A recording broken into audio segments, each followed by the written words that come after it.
Hello everybody, I am extremely excited over these finals of Yukipo versus Berthax. So keep it going, Protos. Yeah, we have two amazing grand finalists here in front of us, Yukipo and Berthax coming in today for some fantastic matches. We also have a bit more planned than usual for today's stream. We have an analyst desk for pre-game analysis, for mid-game analysis. We have a post-game, we also have some more stats to show, as the lovely Reef has analyzed all the stats of the last couple of weeks of games, and has gotten us some lovely stats that the analyst desk will go over as well. We have to talk about upcoming tournaments and so on. And we also have Chesk joining us here for as an observer, who will help us with the camera, so that Claude and I, we can just focus on the fun part of the bit. We can talk about the games, and Chesk is going to guide us around. So, yeah, this is going to be amazing. I'm watching the stream and it's still soon TM. Yeah, I know it. We have a stream delay. That's why. And then we have a 2-minute stream delay, so yeah, no cheating around. If anybody of you is confused why we might answer a bit late, why things that you put into the chat appear a bit late on stream, that is the reason why. Yeah, the analyst desk will be guided by VoiceMe and Forward, and we also will have a pre-game interview with the lovely guys who with Berthax joining us. We will be a bit late because our friend over here is our friend Yukipo is a bit late. He is living in Vietnam and he is running as fast as possible home. But yeah, let's see if we can get Berthax in here now for a pre-game interview here.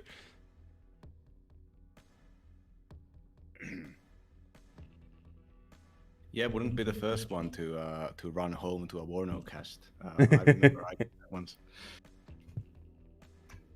Oh, Floyd has an echo. That is on me, guys. That is on me. I will fix that. And yeah, I'm wearing a normal suit, not a full tux, but yeah, a normal suit as always. Yeah.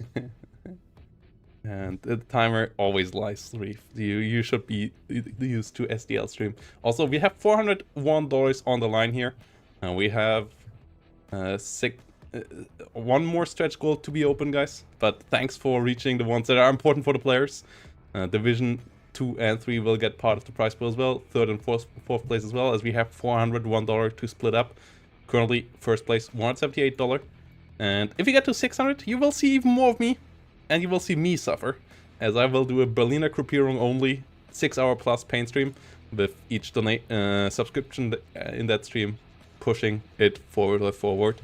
So, if you want to see that, consider pushing it a bit further. Also, if you want to help the players with that as well. And yeah, for now, I will pull up Berthax over here now. So let's get into the quick interview and hello there.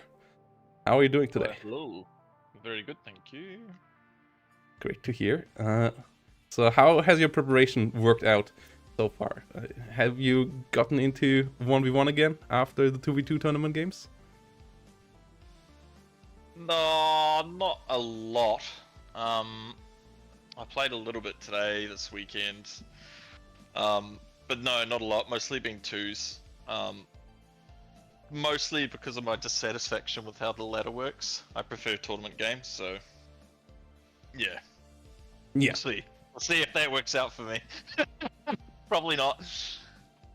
Well, so you're taking it easy so far. Yeah, taking it easy, and yeah, also those tournament games are what made you famous now in the community. A lot of people also were like looking at the ranked ladder at the beginning of the season. Were ranking you lowly there, you included. Fantasy League included as well, but you showed everybody that a dark horse can make it as well. It's all about tournament rules. It's what makes WARNO exciting in a competitive scene. Yeah, I hope we will eventually maybe get a bit more of similar feeling in ranked, with maybe some division bans, maybe at least some map vetoes. that would be quite helpful. But until then, yeah, tournament games are where the real competition sits, and I'm quite excited for these matches.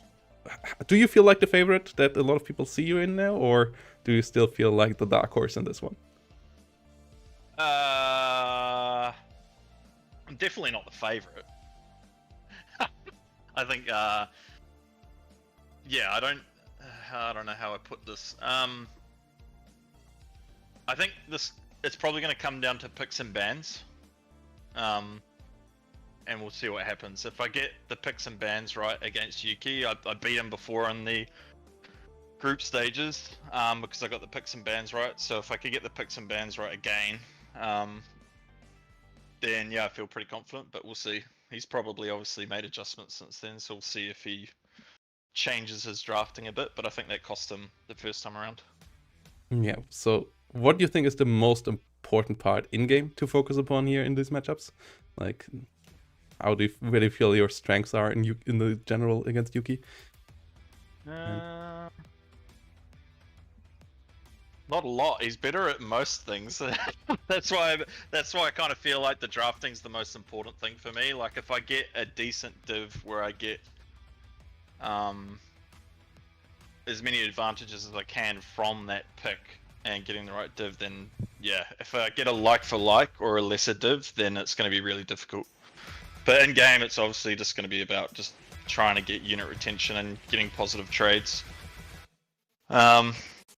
But yeah, Yuki's obviously very aggressive and his micro is really good, so it's just something I have to be on top of. Yeah, I'm looking forward to it. Yeah, Yuki currently running home in Vietnam, tries to be here in time, but we will see. Cool. No warm-up matches for Yuki, so it's good for me. Well, he does it physically, it seems. Yeah, exactly. Yuki is dodging tuk-tuks and jumping over carts out there, trying to get in. But Berthax, so far when we've casted your games, I at least have felt like you always seem to be really prepared when it came to tactics. You seem to have like always be in, like you said that you won it with the picks. So did you just play standard in the earlier games, or did you actually carefully consider the strategies that you would be using or with each division on each map, or do you just simply have the best divisions and you just try to get the right ones? And of course, if you want to reveal what your strongest divisions are, you're welcome to do that. It's not like Yuki is listening, but you probably should be a bit more careful about intelligence leaking like that. But yeah, so do you? Yep. No, I'm just gonna say. I think I've played enough games of WARNO to have a pretty good understanding of the maps and the divisions, so I don't go into a best of 5 or a best of 3 against like Mix or Yuki with like divisions in mind. It's the map, then the division, and then you kind of go from there, and then you play the game based on the division you have and the division you're playing against. So I just take it game by game, pick by pick. I don't have a key division I'm really good at, I don't think. I've played most divisions this tournament, from 24th to 27th, 3rd, etc., 4th. So I can kind of play a mixture of everything. So again, for me, it's just the right div for the map and getting my bans right, and hopefully I come up with a even div. Because if I get a lesser div, yeah, not good. Yeah, so you said that you haven't done a lot of preparation here so far, but obviously you do have a wealth of knowledge and understanding. So do you think if Yukipo had prepared, if Yukipo had actually planned this out, that Yukipo could outsmart you when it comes to the picks and bans, maybe with a surprise tactics on a division that you don't really you don't really prepare against? As you said, Yukipo is an aggressive player, so taking the initiative is probably going to be likely, at least in a couple of these games. So you just going to go with the flow, really just try to figure out if Yukipo has something in store for you and try to play standard. So that's what you're claiming you're doing right now? Yeah, I've got no idea. again, we gotta get the maps, figure out what map it is, and do the bans, and then figure out what the best div is. And I have to think about what matchups he wants to bring, but I can't see him doing anything too cheesy.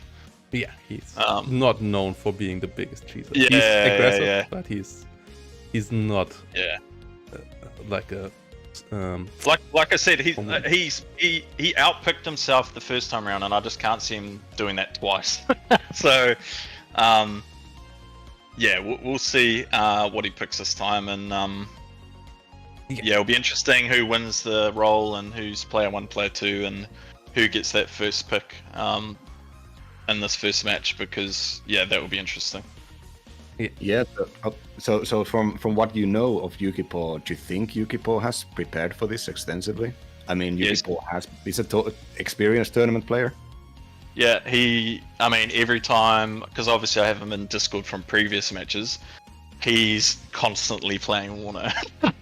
Now, I've been dabbling in the ladder here and there. I haven't seen him on the ladder, so I wouldn't be surprised if he's been practicing with someone privately. But that's fine, it's whatever. There's not really a whole lot to look at with my replays, I don't think, so I'm not doing anything that interesting or different. So that doesn't really worry me. Like, every game's been different, every strategy's been different. I've more or less not played the same div too much, so it doesn't bother me if he's been practicing and watching my replays and stuff like that. So. All right, but I'm excited to see. Of course, the reason we don't have you on camera is because behind you have a massive whiteboard with very detailed plans about what you're going to do. But your could be further from the truth. Yeah, your counterintelligence operation is very convincing, Mr. Berthax. Yeah, we wish you best of luck with it. We're looking forward to an exciting finals, and we'll see you around later. We'll see what happens. Thank you. Thank you. In the fight of the Far East fighters here in Division 1. Yeah, exactly. No Europeans or Americans this time around. It's good. So, all gone. All good, guys. Thank you. See you around. Bye. So we got some intelligence here. Yeah, I think we will, like as Berthlex said, picks and bans will be important.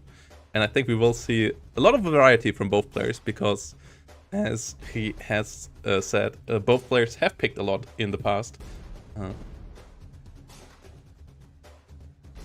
Would have gonna be very interesting to see if Yukipo gets to start playing, and if Yukipo is obviously, I think it's very believable that Yukipo has privately practiced something, and you did say that Yukipo is not known to be a cheesy player, but that is information that I'm sure Yukipo knows that everybody else knows. So if Yukipo gets a nice little early pick on a nice little map that they're prepared for, could be very interesting. Of course, we haven't gotten to interview Yukipo so far, so we can't do like body language sound analysis about whether they're hiding some cheese. But I think it's so good to keep the imagination open. It's money is on the line, so you're gonna use all the resources you have, including the preconceptions that people have about you. Okay, and as we talked about their division favorites, we also talked a bit now with Berthlex himself. We will pull up Woe Is Me, who analyzed actually exactly that part over the last couple of hours, and is ready for the analysis disc. So I will get him in here now to talk with us about exactly that. So, hello there, guys. Yo. Hi there. And how are you doing, guys? Doing very well. Welcome to this stream, and it's great to have you guys here for some analysis, talking about those two lovely players of ours here, Berthlex and Yukipo. And what do you have analyzed out of the data that we got from Reef over the last couple of days?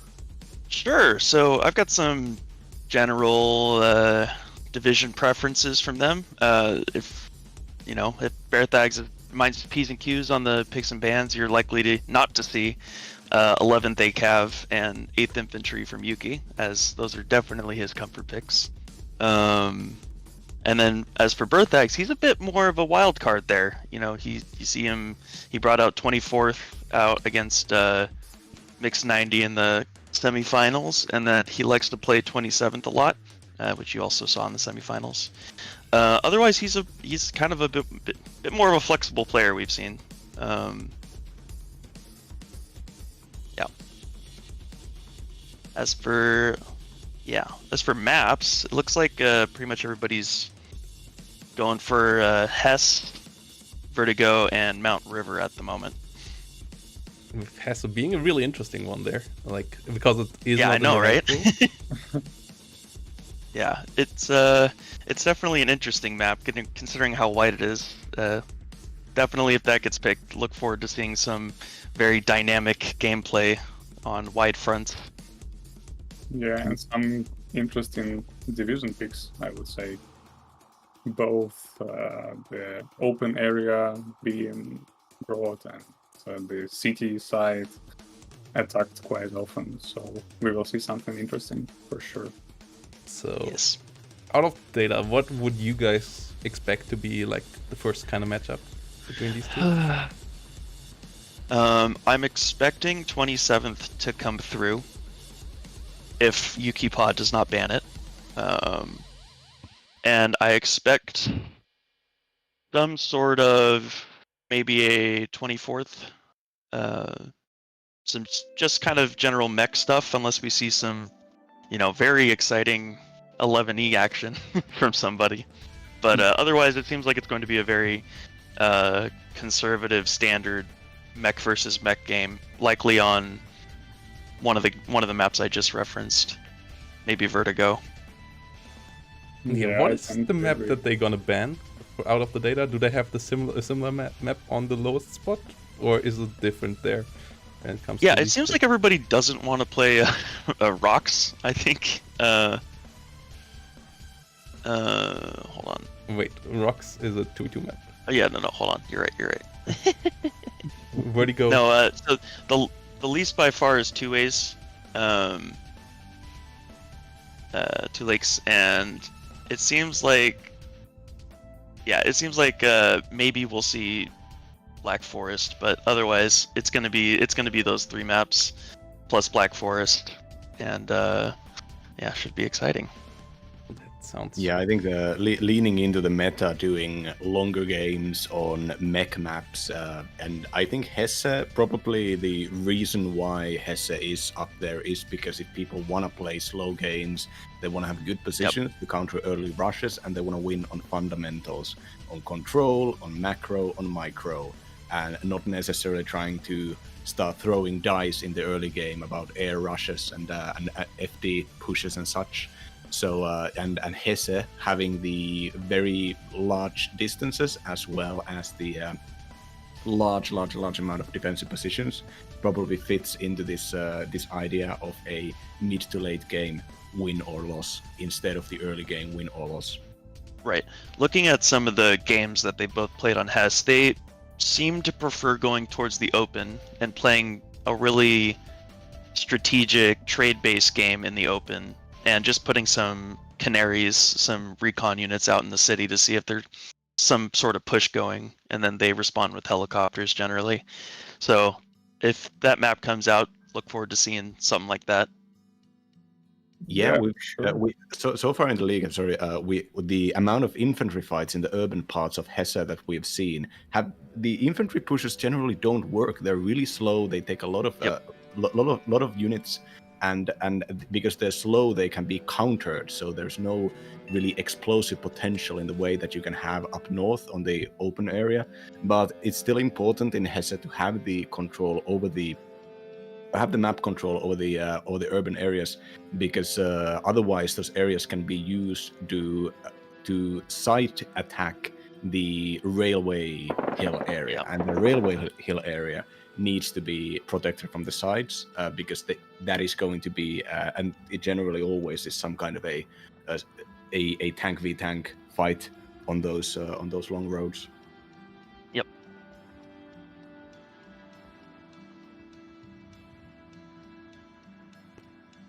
And Hesse for sure one of the most unique maps. We saw a fantastic game on it yesterday between Chesk and Trisco in the Division 3 finals. In an absolutely fantastic game number 4 there that had us all on the edge of the seat. It was a fantastic game, and I'm looking forward to it hopefully being in ranked pool as well. Do you guys agree with T-Man and my perspective that it should be in the ranked pool? We'll see. I don't know. Yeah. It's a bit of a big map. Yeah, it's too big, and the players tend to the player who controls the map usually wins. So we will see how Vertex and Yukipo will utilize this huge space between the points. Gonna be interesting here. You see if it's gonna be one of the first maps. As in the best of 5, they only can ban one map. If it goes all the way, all other 5 maps will be played out of the map pool of 6, with Hesse being the 6th one in addition to the 5 ranked ladder maps that we currently have for everybody who is new to the league and here for the first time today. Yeah, it's gonna be a best of 5 with the rule set being that they have picks and bans. Each player can ban 2 divisions, and then they will pick 1 division out of the remaining 21. And yeah, the map will be picked by 1 player in the first game, and then the other player in the second game, and so on, after 1 is banned at the beginning. So yeah, all of that is going to be exciting. We have a lot of prize pool on the line for these players as well. $401. If you want to help out, you can help crowdfunding the event on Match Reno, as you can see the link right now in the chat. And this is really going to be an interesting one here. I would like to point out you actually could see it 5 minutes ago in the chat, so go a little bit back because we're in delay. Yeah, it's a 2-minute delay. It's not that. But yeah. To make sure that nobody cheats here, though I wouldn't expect any of these 2 players to cheat, but just out of security measures in a live grand finals with a big prize pool on the line, we work with the tournament standard of having a stream delay here to avoid any possibility of cheating here. Yeah, I mean, we have an Australian involved, so we gotta be certain about it. Yeah, or Urban Frontlines being cheered on into the map pool in the chat right now. That is a good one as well.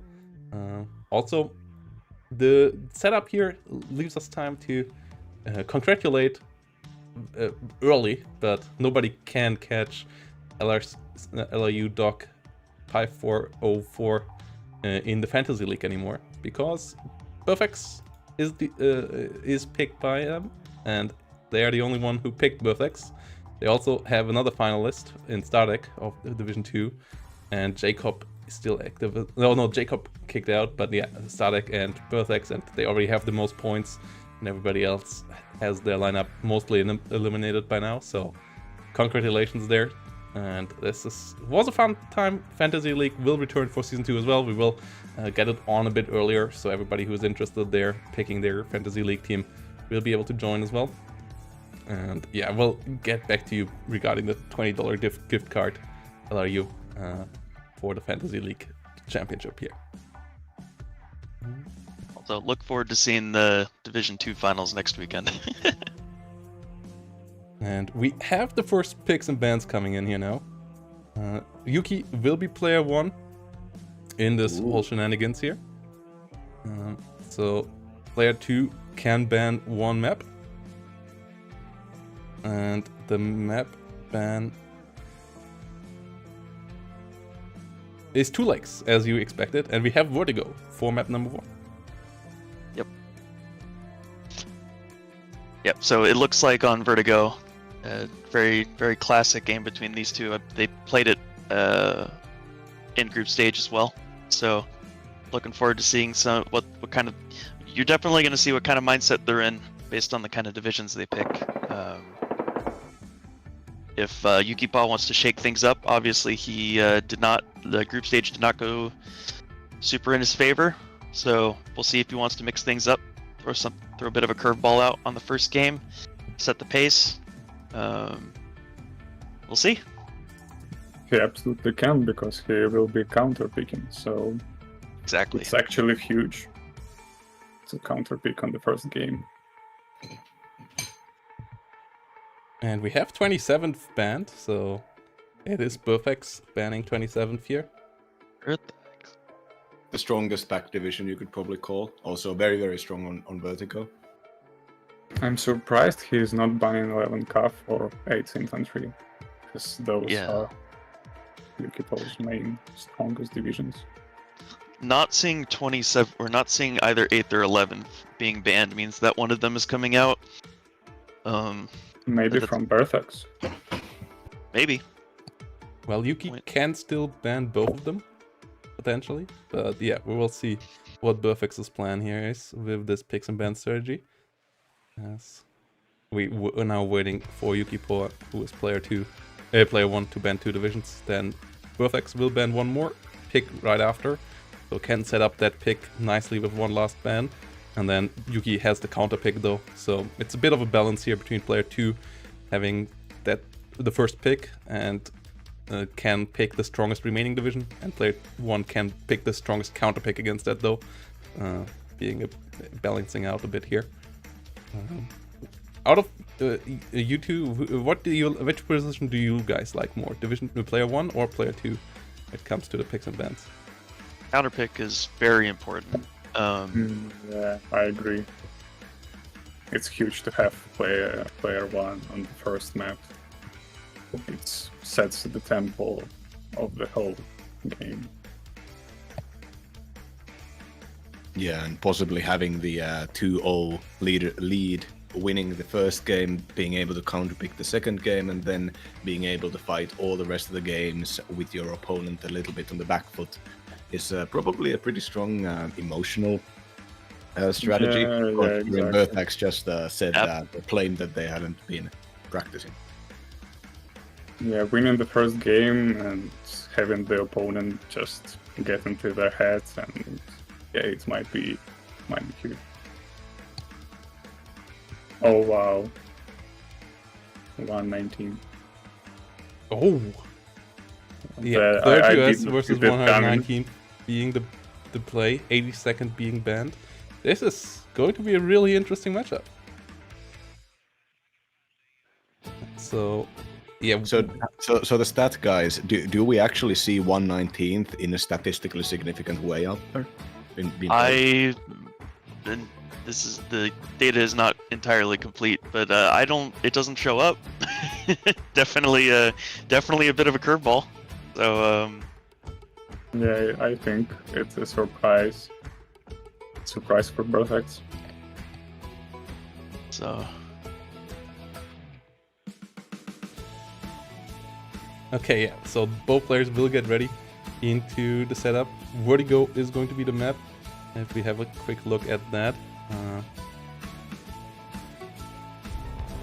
And yeah, we will get the deck code for the analysis between the games. The players will share that with us. So that is going to be helpful as well. And yeah, Vertigo being the map number 1, it's the most standard of the maps. Currently, I know a lot of players feeling the most secure on it because it's just such a standard map and such a heavily played map, with the slight rework doing a lot of good for the map, though it being more and more focused around a similar meta now, but with some adjustments now that people play more here around Center and Dimitri later on. So how will Armored Divisions play on this? They're most likely gonna focus around the open field, no, but maybe we will see some Spaznuts action into Dimitri in center early, and 119th pressuring the 3rd US with that a bit. Yeah, last time we saw 119th play against 3rd here, I think it went really badly for the 119th, but not necessarily because of the division picks. The forward deployment special forces advantage that the Soviets get will allow some pretty decent positions, and especially spotting positions, which can allow the the lighter kind of, frankly, probably popularly believed to be weaker division, the 119th, to start getting preferential tank fights. And if these preferential tank fights are supported with enough air, with enough support, with enough logistics and enough recon, the snowball advantage of getting kills on some expensive tanks can actually help the 119th get into the mid game. Of course, 119th is infamous for having pretty bad AT when it comes to infantry, having little ATGMs, no metis, nothing like that. So not really capable of doing defense in a way that a regular armored division would be.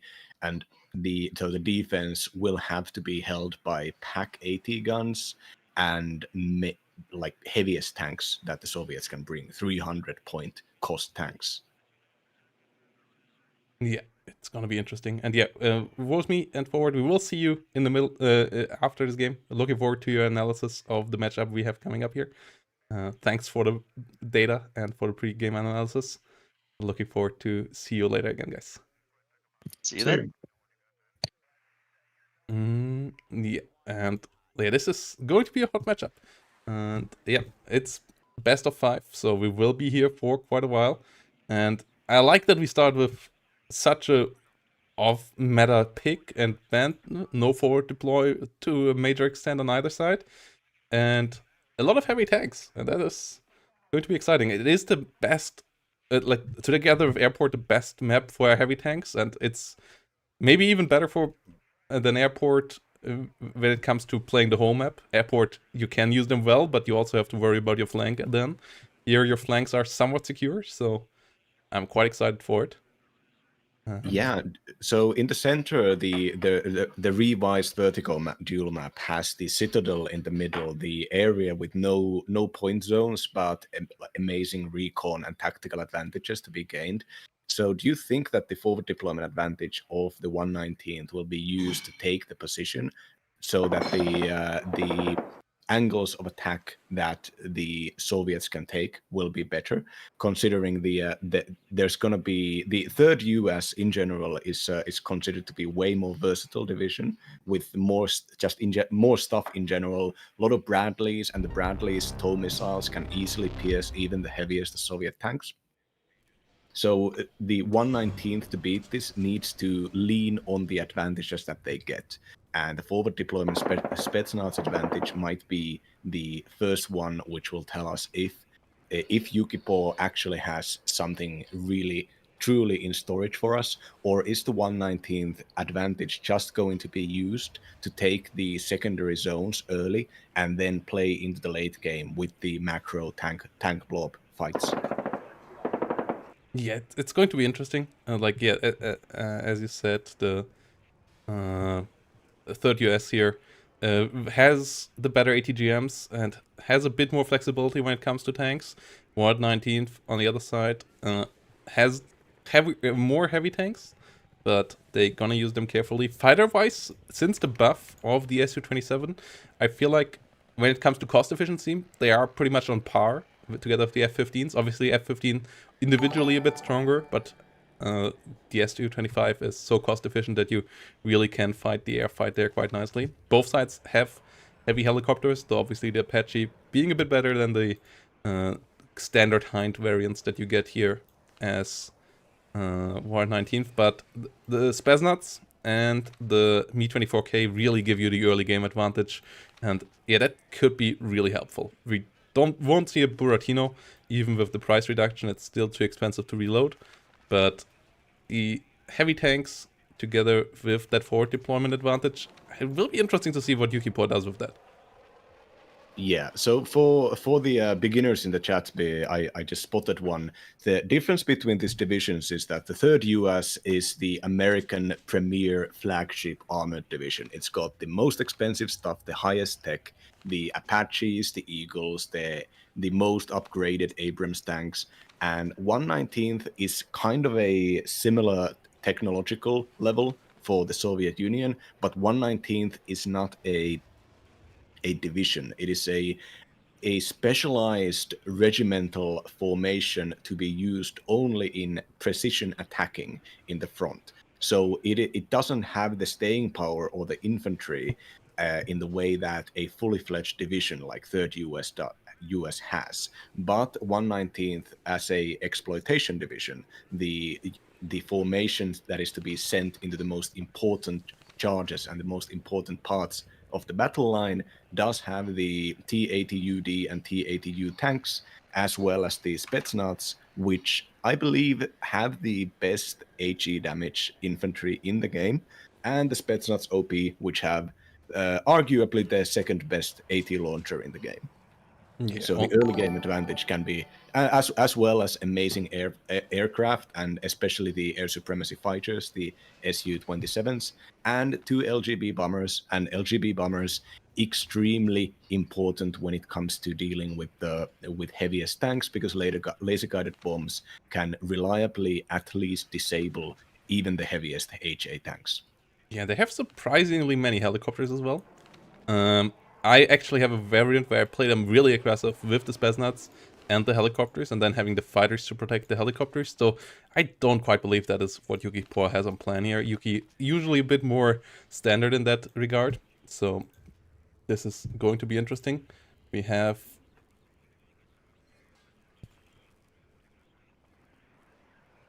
And then with the problem with having a specialized offensive formation like 119th is that it lacks versatility. It doesn't have the middle cost defensive units, the slightly lighter tanks. It doesn't have the large amounts of excellent IFVs, which can both be used as fire support and as long-range tank killers.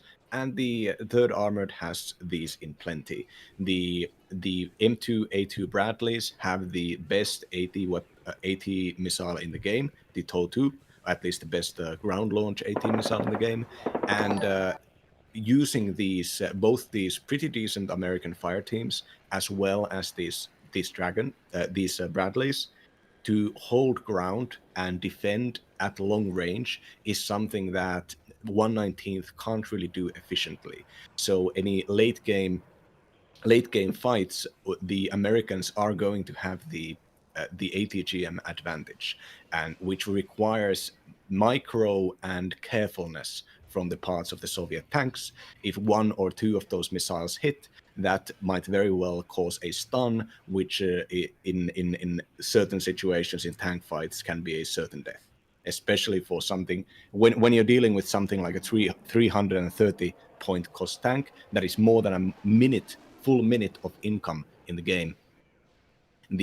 Losing them against a widely spread out long range tank killer like the Bradley is a big risk, and Berthax is probably pretty happy about this pick, considering as long as the limited advantages in the early game and with helicopters that the 119th has, the 3rd can counter mostly everything.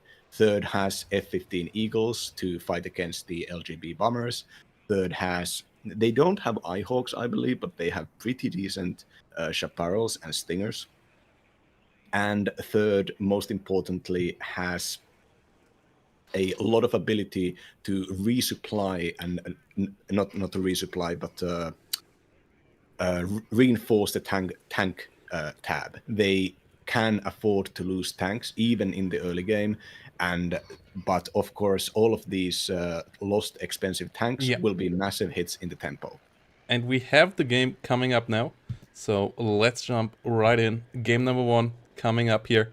Yuki Poa versus Berthax, as Vertigo is map number 1.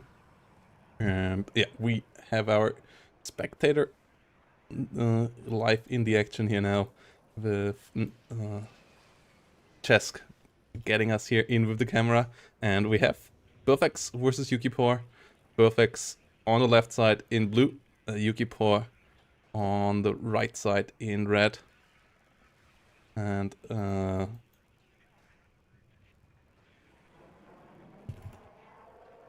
so far, we're seeing a not necessarily a recon rush, which would necessitate using expensive recon units as replacement for forward deployment infantry, which is inefficient, and you shouldn't do that generally.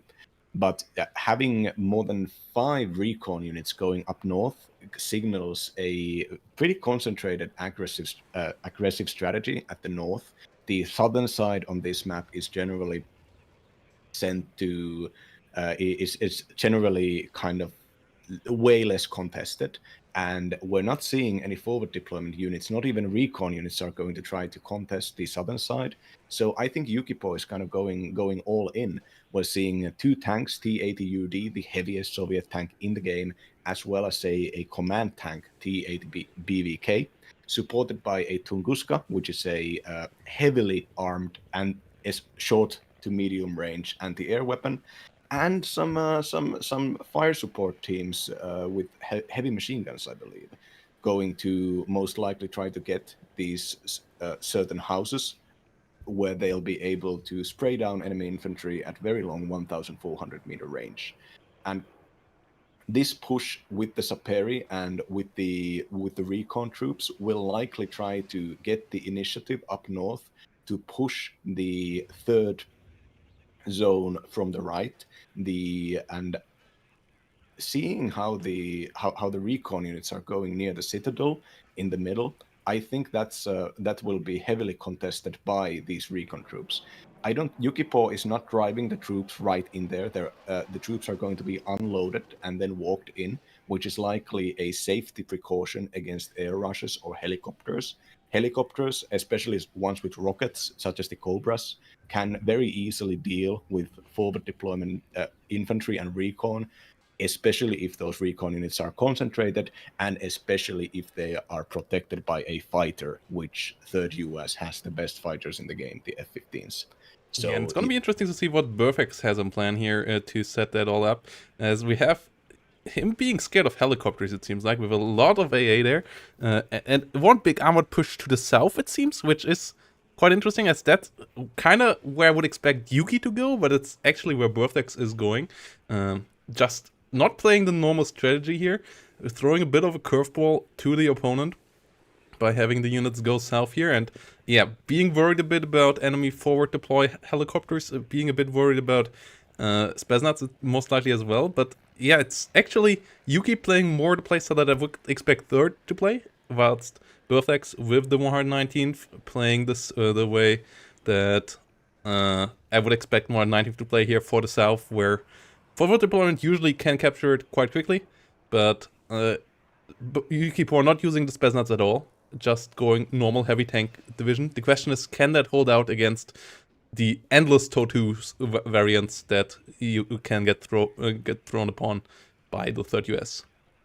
Yeah, I think this the not going up north, I believe, is actually because Burfax doesn't want to fight. If you could show the players, Chesk, click the unit, the player cards. Yes. So the Citadel allows excellent sightlines into the area between Charlie and Bravo, but the leftmost back point, the 2-point zone on the which is currently being taken by Burfax, that is extremely easy to defend when you have this area with the TOW2 missiles. So do you think that that Burfax is predicting Yukipo is going to strike all in up the north and is preparing to fight a long game in which the counterattack will be sent from the back point at the later date, whereas the and the enemy battle group is kind of the offensive advantage is going to be negated as the game goes on.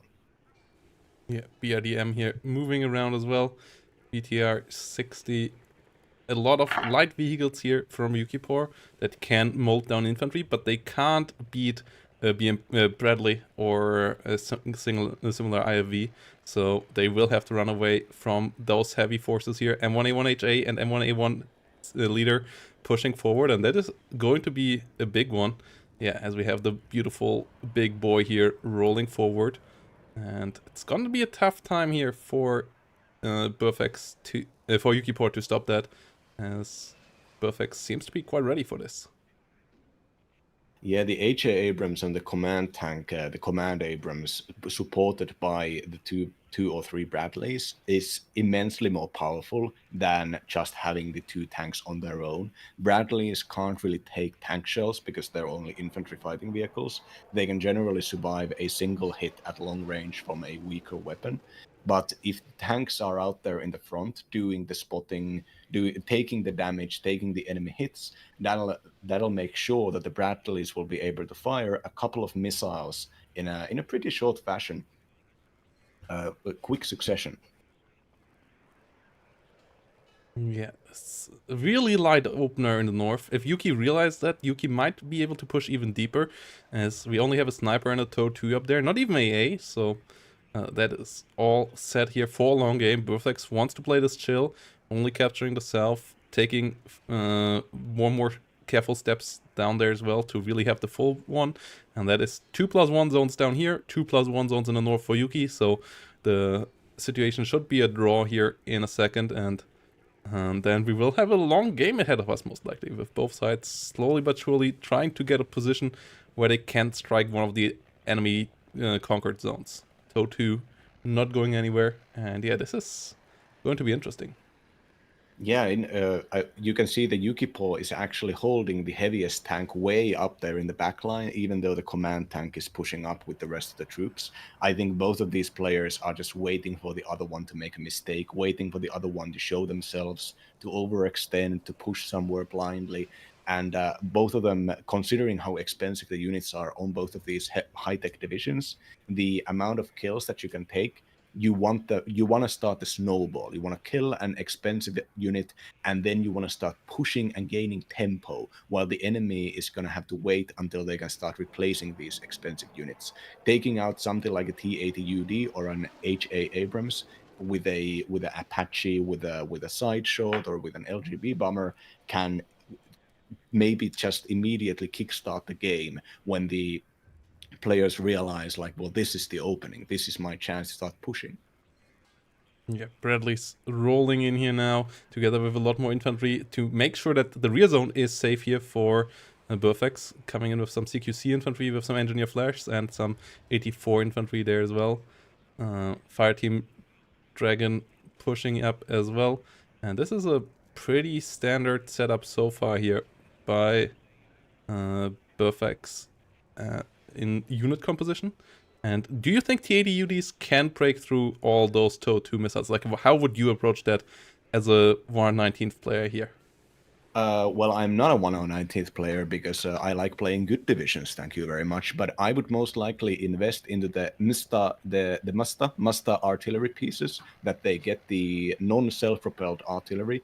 And we actually saw Yukipo just buy one and bring it reasonably close. Now, this is actually a Gvostika, so it is a self-propelled but lighter artillery vehicle, which will be able to dodge the enemy counter battery and able to fire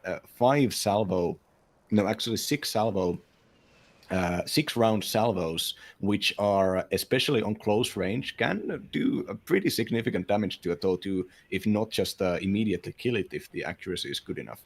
Of course, when it comes to artillery, you want to have recon units close to the enemy so that the artillery can gain a corrected shot, which will increase their effectiveness immensely. We're also seeing the Apache being bought out on a defensive role. Apaches, if you can show the unit card, Jess, they have the Hellfire missile, which is despite it being red, the 2,800 meter, 70% accuracy, 24 penetration missile is incredible. It is a laser riding missile, which means that it can also be fired at the move, which is something that other ATGMs just can't be fired on the move. And this Apache will be able to fire at a long range against the heaviest tanks and then run back before the Tunguskas or like possibly even the fighters are going to be able to catch it. It requires incredible micro, but it's a very powerful unit. And with the quick fix, the Jammer helicopter out there with the 40% ECM, the Jammer helicopter will likely be used to figure out where the range of Yukipo's anti-helicopter AA is coming from. Another, this time a heavier NATO artillery piece, 155mm gun, the M109A2, will likely start targeting these few concentrations of buildings that are currently held. The Spetsnaz group are a special forces recon unit, and you can see the Wi-Fi symbol next to them. This Wi-Fi symbol means that these are a ground surveillance radar unit. Ground surveillance radar allows them incredible better optics than others, and when it comes to tank fights, optics and recon are everything. You want to have your tanks see the enemy tanks while the enemy can't see you. And on the other side, other hand, the recon of Berthax is only with snipers who, despite having amazing stealth, don't actually get as much of recon potential as the Spetsnaz crew, and the 6-man squads are way more resilient to artillery fire than the 2-man sniper teams. Yeah, it is quite interesting to see how passive both players here are so far, as the units that died so far are, you can't count them on one hand. We just saw one more Bradley falling in the fight versus the TDUD.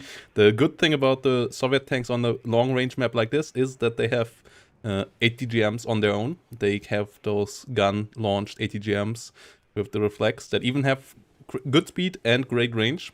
So they can defend themselves against 80GM carriers if they can spot them. But the Bradley is obviously a good bit better than the best 80GM that you have IV on the that you have on the other side with the BMP-1. And here we go, first plane out. Quite risky though to bring that LGB bomber into an airspace where F-15s could be lurking around everywhere. Yeah, I think this LGB bomber out there is in the reserve. It's waiting for the first expensive tank to bring out to show itself. The F-15s are going to take like 3 seconds to call to the battlefield, despite them being very fast planes. So if the LGB plane can manage to drop its bombs, go back and run, they might actually get in there before the F-15 gets in range. But this is another plane actually in the southwest corner. Berthax is calling a plane. You can see it on the minimap there. Berthax is calling the Eagle. So in this game there is a mechanic or bug called sound scouting, which is the fact that you can hear loud engine noises even when you don't have vision. And it's possible that Berthax actually heard the LGB bomber and pre-called the F-15 to counter it. And now the LGB bomber going out there, striking against the H8, getting the kill immediately with the F-15 quickly in tow. The most heaviest American tank taken out right at the, well, not the start of the game. And we have the F-15 going down as well. We have, as you said, 27s here coming around. The LGB went down as well, but still a fantastic trade there in the end. You don't have many LGB bombers to come up after this, but killing off an F-15 here with the Su-27s is pretty big as well. And yeah, those HAs are lower numbers. You only get 2 cards of those.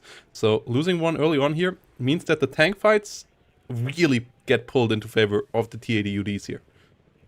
Yes, Spetsnaz have been called in the best close quarters infantry, killing infantry, have been called to the tree line to start challenging the control over the forest hill next to the northern points there. That likely will not lead to anything except a stalemate, but a stalemate is a preferable outcome to both of the players for if the option is that the enemy can start moving troops around this forest.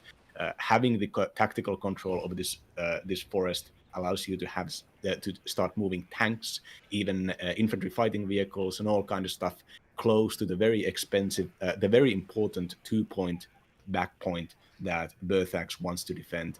If the back point is on the leftmost side is actually lost permanently, that is something that Berthax that is a game-winning condition, but it is extremely difficult to take.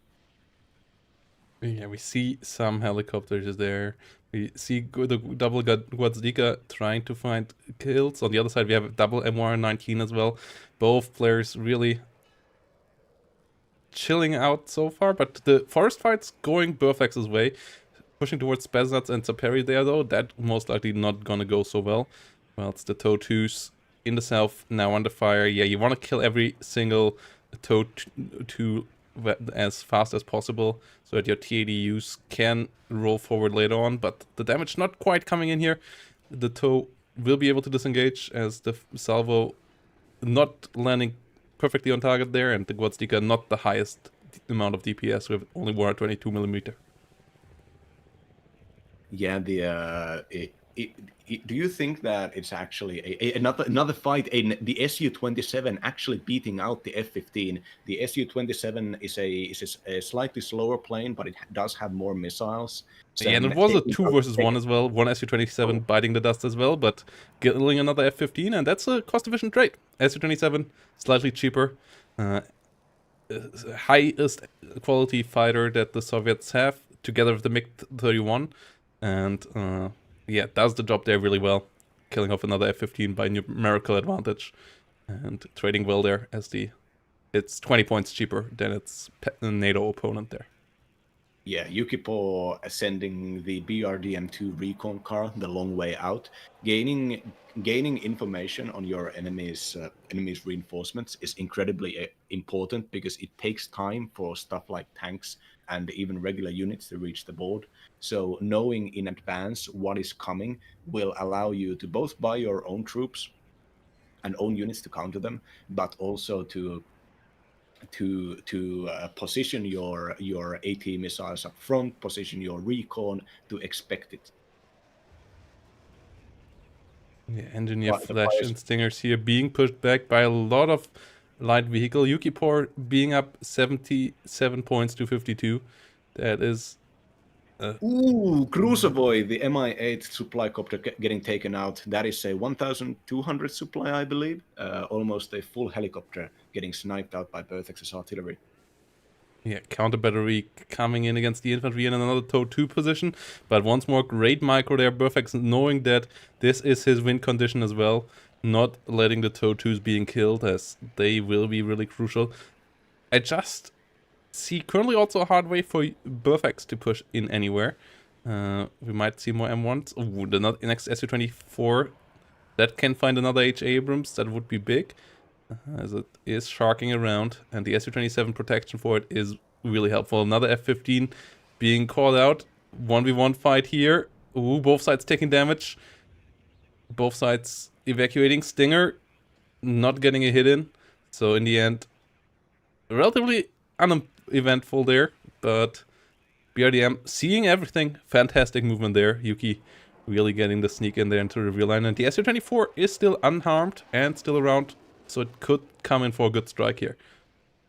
Oh yeah, the BRDM can actually spot for the LGB plane.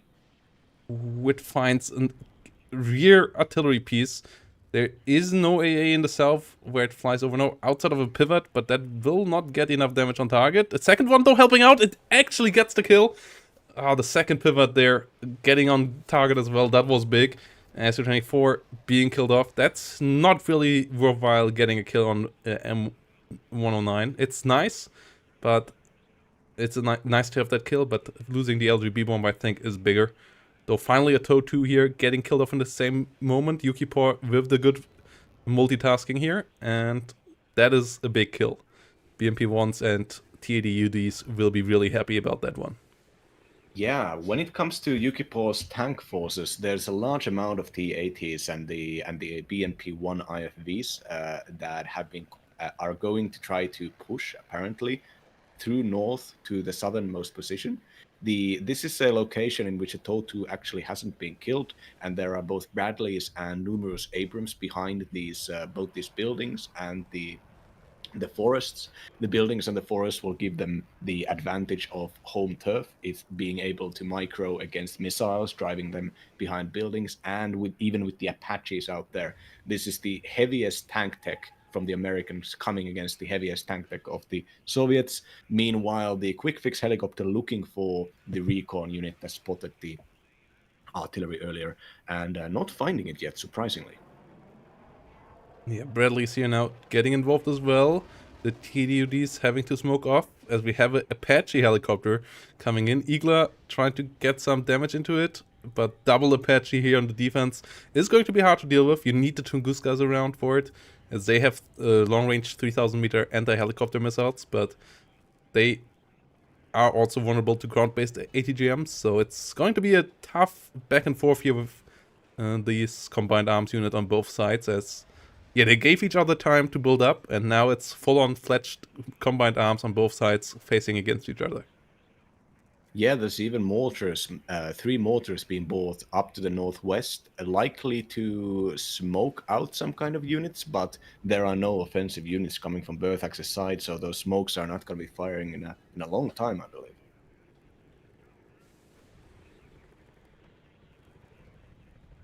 H.A. Abrams missing with its most powerful AP rounds in the game, trying to take out and taking it big hits coming in on the command tank and a TOW2 missile taking it out. The T80 BVK is not the heaviest armor; it's just only 17 armor as compared to the T80 UD's 21 armor, and picking it out there. But the M1A1 on the other side going down as well. So a CV tank for a CV tank. Everything is balanced once more. Blood for the Blood God. And BRDM2 going down as well, as the rear line unit finally got found here by a quick fix and the Apache. Good hunting there by Berthax, realizing that something must have spotted those M109 for the LGB to be on target. So yeah, not letting that slide, finding the perpetrator and getting the kill. Well, it's the TOW2 here still being obnoxious. The TDUD is on target now with its main gun, and the TOW doesn't see it, doesn't have any recon units around it. Finally gets the spot, but yeah, you don't want to risk the TOW2 there. So disengages, will get repaired, will go back up to 3 hit points. One of the big, strong things about TOW2 teams is that they have that extra hit point over other ATGM teams, so they actually can take 1 or 2 more tank shots, and that really helps them out a big time. Yeah, the artillery piece also coming up. So Yukipo investing even further into artillery. Artillery in this game is generally not the best offensive weapon. You want to have your units on the board attacking a zone instead of behind the line and trying to bombard buildings. But when it comes to this kind of static warfare, having enough artillery to burst down a tank in a tank that the enemy has accidentally put into your recon range.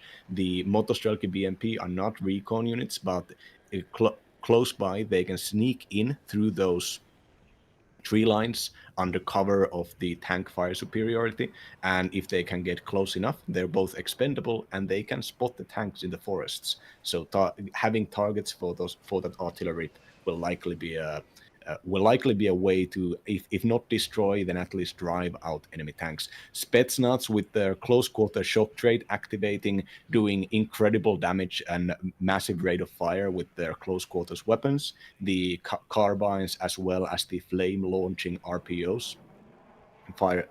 Causing forest fires and destroying the enemy's cohesion. Special forces having their cohesion at high, they retain both their speed and their rate of fire, whereas the lower veterancy regular troops getting fired out are routed because their cohesion ran out.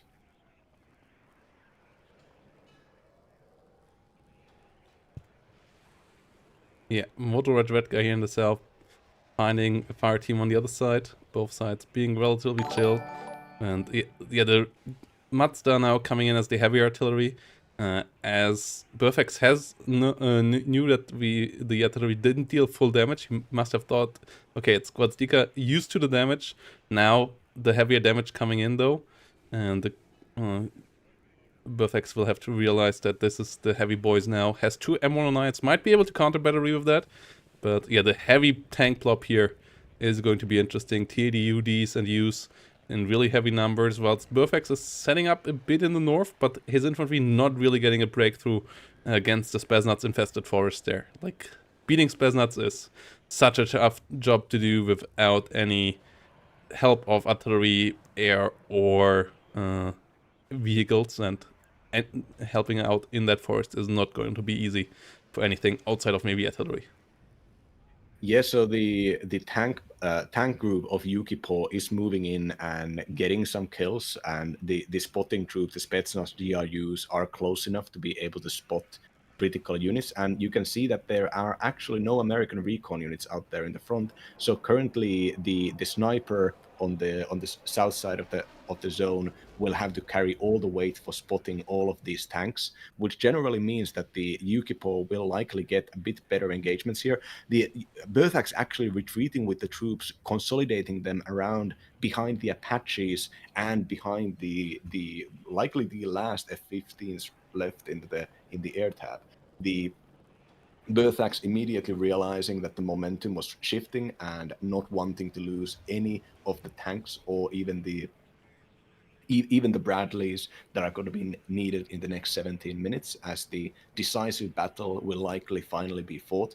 Mortars firing from Berthax's side and counter artillery actually hitting really badly, hurting both the cohesion. Cohesion is the yellow and the red bars and the black bars on the units, and driving out the heavier self-propelled artillery, while the mortars are desperately trying to destroy or drive out the Spetsnaz GRU that's so far unsuccessfully. Yeah, counter battery here coming in from Yuki. We have a massive tank battle in the south here. One Bradley going down, one T-80 really low, and yeah, the long-range ATGM situation of Yukipor here helping out the tanks. The Rapira, they're all quite strong, and there is enough AA now around there with a decent amount of Iglas plus the Tunguska so that the Apaches can't just swoop in. Maybe trying to hit the AA might be a way for Berthax to try to fight this, trying to get the kill on one of those. We still have some ground-based TOW2s, but with the double muster in the north, that TOW2 lives really dangerous now, as the amount of artillery... Oh no, the Quadstika is still up there, only one muster, but still decent amount of damage capabilities there. And yeah, so far both sides still relatively chill, and it is Yuki with the slight point advantage. We'll see if it might be just 16 more minutes of neither side really getting a take on, though I feel like Yuki is slightly more on the jump down here than Berthax is up north, and that is a really big problem for our Australian located player here right now. Yeah, there are actually that you can see from the little line at the unit card that these T-80UDs are actually not trained troops. They are untrained units which have significant disadvantages when it comes to the units with the chevron. The chevron marks that they are either regular trained troops or veteran or elite troops. And the reason to take lower veterancy units is because you get way more of them. I believe when it comes to T-80UDs, you actually get twice the amount of them. And if you have these untrained units, they are going to take a long time to regain their cohesion. The cohesion is going to hurt their speed, their accuracy, and generally the reload time as well. But the T-80s actually have a special mechanic that the Abrams don't, which is not necessarily useful in real life, but very useful in the game, which is the autoloader. The autoloader means that the T-80UDs will keep up their rate of fire even if they lose cohesion. And so the numbers might actually end up helping against the when it comes to breaking through these ATGMs. The tanks are firing smoke and retreating against the Bradley's TOW missiles, and every tank only gets a single smoke before they need to resupply. The resupply cost is actually pretty significant, so you don't want to just constantly keep on smoking the units. You're going to start having to pay for more supply.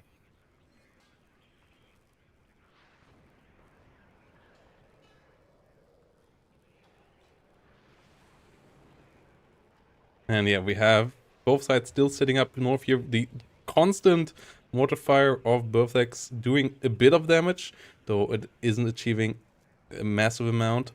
Meanwhile, infantry in the forest still in favor of Yukipor, so we don't see Berthax breaking through there anytime soon. But the first units of Yuki have reached the town. TOW2 there has died, and yeah, Berthax really needing to find a way of how to deal with those T-80UDs, how to push into that. And yeah, the capture of the south here worked out early on, but he maybe has given up a bit too much in the north early in the game, and now really struggles to get back in there.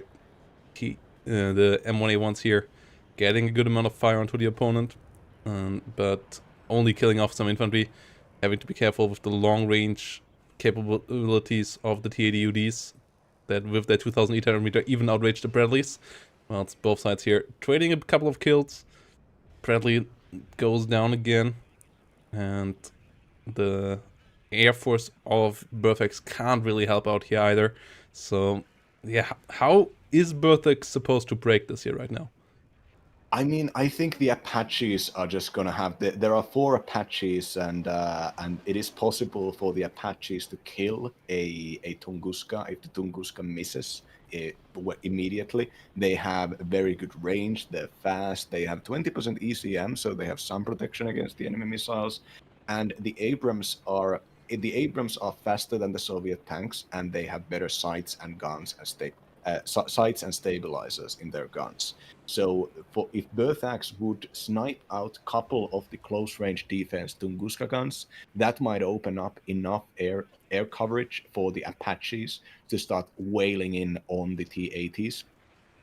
And considering that the Apaches can so easily run back, they'll be able to keep up the fear of Apache strikes on the T-80s, forcing Yukipo to delay the offensive, to buy more AA, to push with more AA. But I think if Yukipo doesn't have a large infantry tab, but I think if Yukipo actually started pushing more infantry into the town, the infantry might provide some side shots with the RPGs against the Abrams, of course. Yep. Heavy fighting here. One Apache going down. Good counter battery by Berthex in the meantime, getting one of the enemy artillery pieces. But yeah, the Tunguskas here pushing back the Apaches, getting another hit there, getting another shock. Another Apache having to be careful there. Should disengage, flying low again now. We're trying to land. The M1A1s meanwhile trying to push forward. Bradley going down, but the TDUDs here being microed really, really well by Yuki. And another Apache here being shocked, and Su-25 coming in as well. The Apaches struggling to stay alive. One more going down, one more Bradley going down, one more M1A1HA going down, and this fight is not going Berthex's favor at all, as all the other tanks on the side of Yukipor are still alive, can be repaired, have a leader next to them to get the stress recovered a bit quicker, and they will be around in a soon again. Killing Tkuska is big. That Bradley is in a fantastic spot here. That will help out a good bit, but the amount of Apaches dying here is worrisome. Yeah, up north there actually have been reinforcements with large amounts of infantry from Berthax, but I really don't think, even with that amount, I think this is a kind of a desperate move here so far. Even if they can kill the Spetsnaz and they can push and start threatening the zone, Yukipo has so much defense in depth, so much fire superiority out there that I doubt there's going to be a lot of tactical flexibility in this push up north. But the massed smokes will allow the Americans to get into engagement range, so that is something. Yeah, another Apache being gunned down here, and that might be all the Apaches, most likely, that Berthex has on the deck, so no more Hellfires, and the M1A1 is a fantastic tank. It's just slightly outclassed by its opponents, and the HA number here running low. HA better gun than the TADUDs with 22 penetration, but the ATGM, the long-range capability of the TADUD there is quite big. 21 frontal armor, 22 penetration. The TDU having 20 frontal armor, I believe, and the UD 21 frontal armor. They have 20 penetration on the gun each, or 21 here on the UD. So one less penetration, but it has that long-range ATGM, which has done a really good job here. And yeah, 19 frontal with 21 penetration on the TADU. Yeah, whereas the regular M1A1 only has 18. 18. We finally see an overextension here from Yukipor though. The side shot Bradley here getting another TADBVK killed, and at the same time we have a big push in the north. So these TADUDs here doing a decent job so far, but might run out of power here, and this infantry blob is quite something. It's mostly half a hit point squads, so it's not as impressive as it looks, but it's still a lot of firepower here, and that smoke wall is quite scary. MTLBs here getting destroyed, and the Bradleys, if there's nothing here that can shoot at them, will just delete any bit of infantry that comes forward. So this is actually potentially turning the game around there for Berthex. He only has to survive in the south, though that only bit is going to be harder done than said. Yeah, I think there's a helicopter right now taking positions, and there is no dedicated anti-air in this push. So I think this is Berthax. If Berthax just push the chaparral up a bit further, that could open up the that could actually turn this into a real push. So far, it's we're just gonna the helicopter is gonna methodically wipe out every single infantry squad with its cannon. Yeah, and the tanks down here of Burfax need to disengage. There's still too many T-80UDs. And one more M1A1 HA does fall. The HA leader disengaging. We have a couple more Bradleys coming up. The CV is going into the north now for Burfax here. That is big. But yeah, the Mi-24s there are the issue. There is a Chaparral coming up slowly now from the rear. And we have the Bradleys now coming in the south here. They just have to avoid the T-80UDs directly, though. They don't want to be shot immediately. Oh, no. They want the Strelky there in the building, getting a kill. Getting killed off now, but M1A1 there in a risky position as well. Showing side armor, but not getting hit. M1A1 HA versus T-80UD. The HA is really heavily stressed out. Still accurate enough to find a hit, though. So the U will have to be careful. The HA has the better gun, and it gets the kill. That's an important another kill here. Though, yeah, both sides now having captured one flag of the enemy. And the push further up north here won't be easy as the UD is now on the way. And we only have Dragon ATGMs, which will deal 1 damage a hit. And the Spaznuts and Saparis here trying to come in from the rear to be a bit annoying as well. And the Chaparral actually died there. The Chaparral got sniped, so the Hind is still an issue. F-15 trying to get the kill. AA on both sides, really lackluster about the tank fights going on. We had a lot of time where nothing happened. Now this game is full on pedal to the metal on both sides, and it's still on the edge, but it looks a bit better for Yuki. Yeah, this I think Berthax's attacks here do show some amount of desperation, and there's just no tools to really regain the zones, and especially not in 5 minutes if the T-80s are allowed to get in there. Another command tank coming in this time, one in full health, and the other command tanks being hurt badly. Now, as the leader, the BMP-1K will be able to push up north here. I think that's Berthax's push up north has officially been destroyed, and the counter push down south will likely have the command tank trying to dodge the infantry in the smoke. Infantry, of course, not being able to penetrate the front armor, but if they get a side shot, the tank's pretty much done. Yeah, another kill here for the T-80UDs against an M1A1. Perfect's on a +1, but we have the BMP leader already coming up in the north, and he's still quite a couple of points behind. Both M1A1s going down as well. The south can be captured as well, as nothing is defending there. And we see Burfax surrendering here. GGVP, as the victory in game number 1 goes to Gipor. 8,500 kills in the end. Yeah, big KD advantage here. Yeah. Well, that sure was a first game, and that was possibly the slowest game we have seen in the league so far. Maybe I think they took almost 10 minutes for people to start, at least in Division 1. Took very long time for people to start actually fighting. There was build up after build up after build up, and the build up was so powerful that by the time air wars started happening, Yukipo had already bought a number of air supremacy fighters, which allowed the 2v1 trades, allowed weakening the Berthax's F-15s, and when Berthax's F-15s couldn't hold the air superiority, that kept up the eternal threat of there being an LGB bomber. And at no point was Berthax really in the offensive here. I think Berthax wanted to contest and fight against the tank blob and win, because the Americans do get marginally better tanks. With the speed, the ability to dodge, and the Bradleys, you would think that in a straight-up fight, the Yankee tanks would just end up running over the less versatile division in the late game. But Yukipo played amazingly. Yukipo didn't really make any mistakes. The overextensions that happened were very limited, and the I think the Berthax's opener trying to leave the top area completely undefended and pushing down south really didn't have the meaning and purpose that a push like that needs. Yukipo was given a lot of map control, and Yukipo was given the ability to start getting the offensive fights at Yukipo's terms. The only counterattacks from Berthax that happened all throughout the middle of the game were inside the forest, where the contestation of the forest is a necessary part of defending the back point.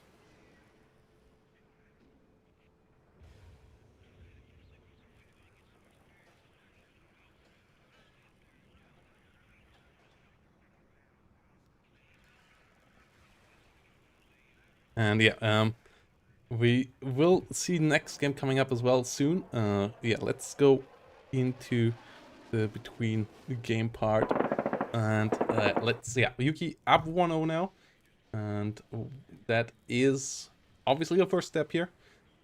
Perfex will have to come back there. Game number 1 really aggressive here. Also, yeah, once more shout out here to the Matcherino guys. If you want to help out funding this tournament, you can do there. And yeah, I saw that some of you people on Discord just asked about the quality today. We currently running it with the observer through Discord. We tried YouTube, the quality wasn't much better there, and we also had a lot of delay. So with the observer system, this is the best quality we can offer at the moment. We will, for future tournaments, try to find better ways, but this is how we do it here, how we can offer it this time. It's still work in progress. It's only the second time that we try this. We will try to improve it next time. So it's already more stable than when we did it last time, so I'm quite happy with that. Yeah. Price pool $401 so far, guys. If you want to see me suffer a bit more, $600 is the next stretch goal. Also, if you think these two deserve more, can help out there as well.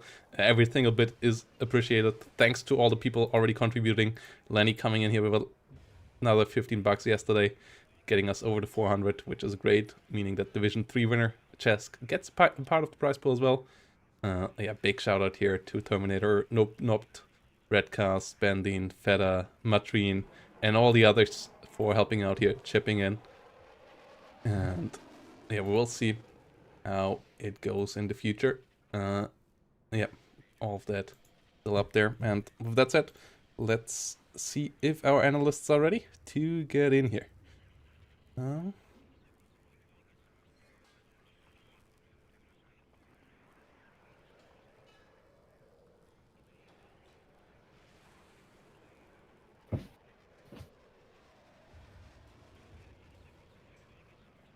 Okay, then we will pull them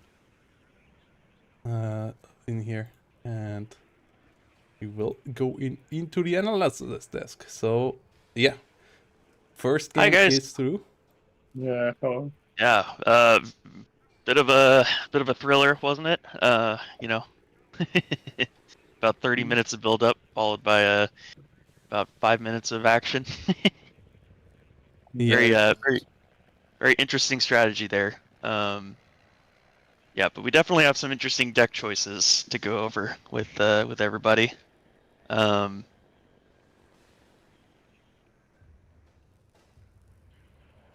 hold on. Yeah. Do you want to start with Berthax for the armors? So yeah, if you want to share some data here. Yep. Okay. Yeah, just going over each deck that they brought real quick. Very interesting decks for sure. One thing you'll notice that seems a bit out of place on Yukipa's deck is the 50 cals.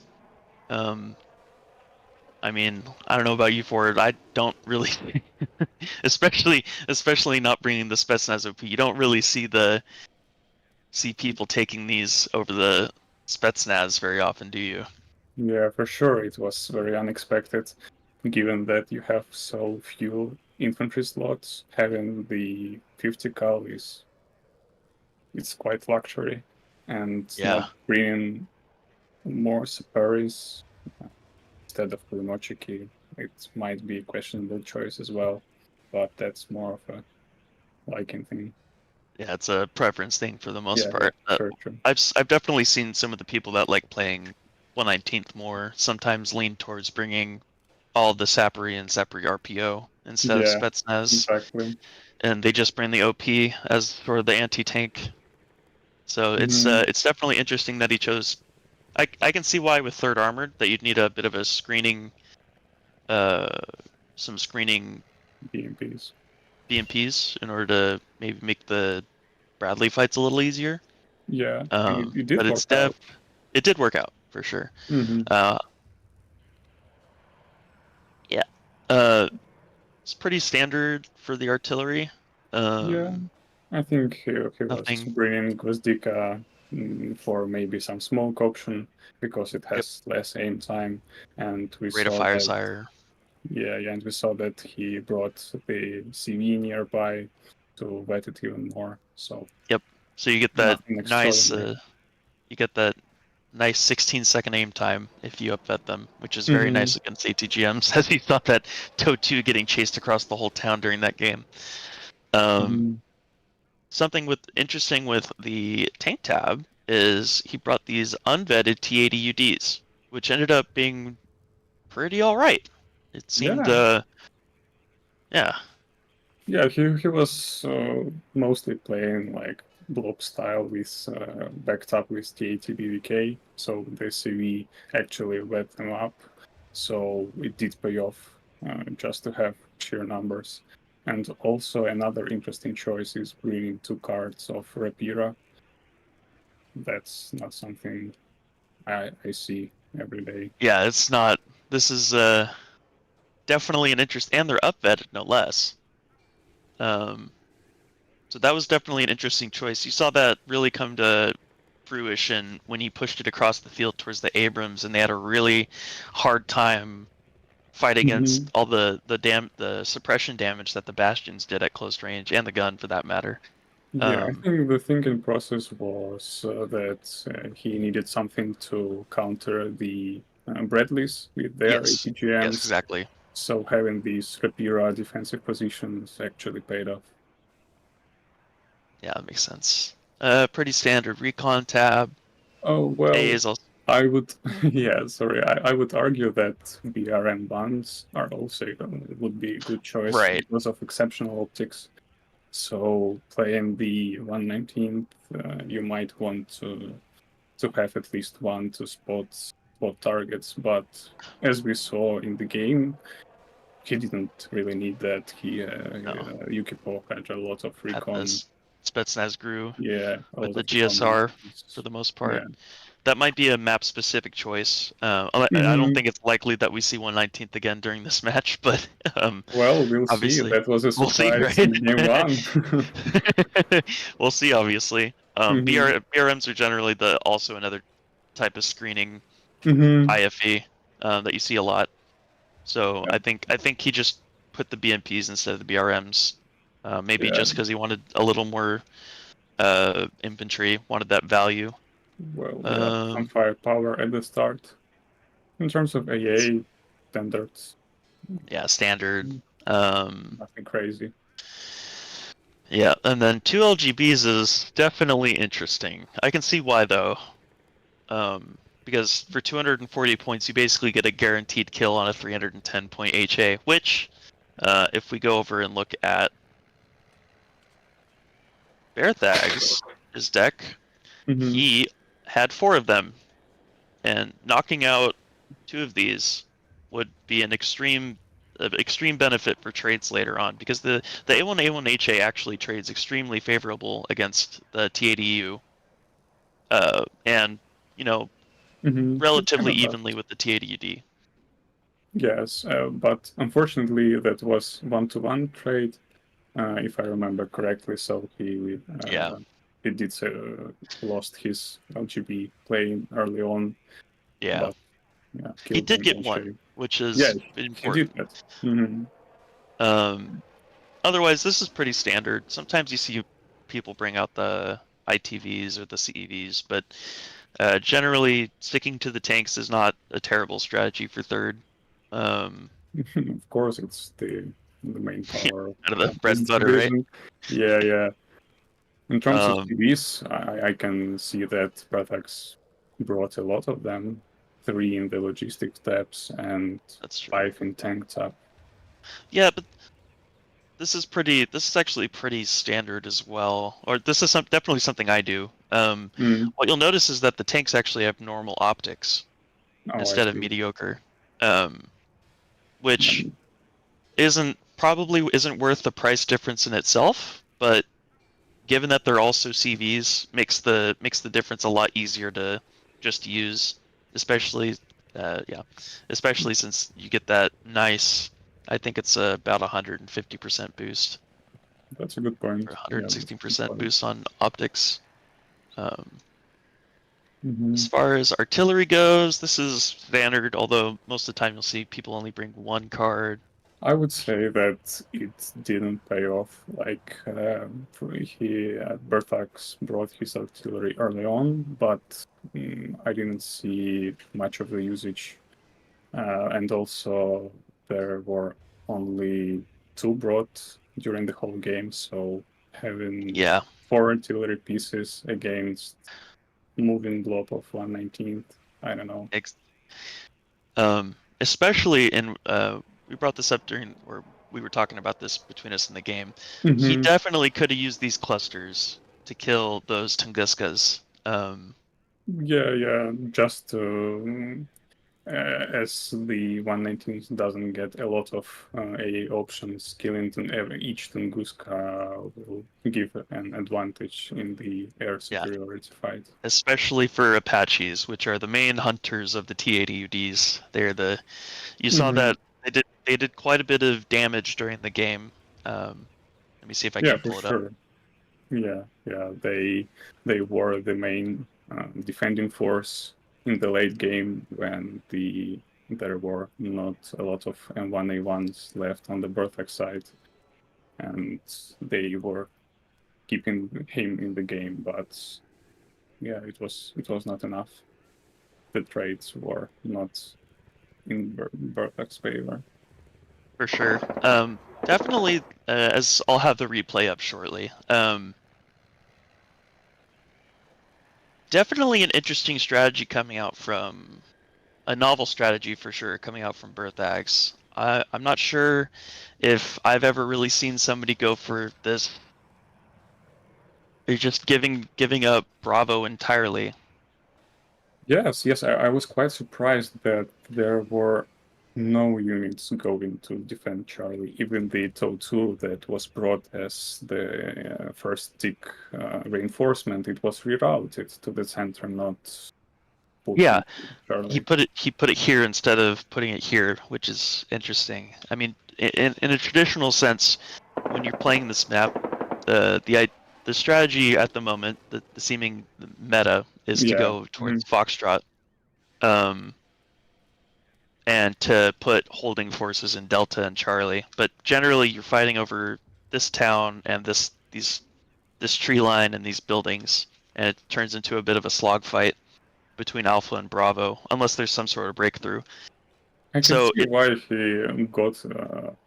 he planned the push into Delta and Charlie, but I would say that putting one Bradley into the Bravo just to defend and delay the push from 119th would be beneficial. Even just 2 Fireteam AT4s would just to buy the time, some time. Just a single scout and a Fireteam AT4 would buy, like, it would push this Spetsnaz Gru off, because this eventually Yukipod sensed that there was nothing in here, just because he didn't see anything for one. If you look at Yukipod's perspective, he notices that there's actually a huge point, a lot of points amassed over here, so he senses that and starts pushing over here.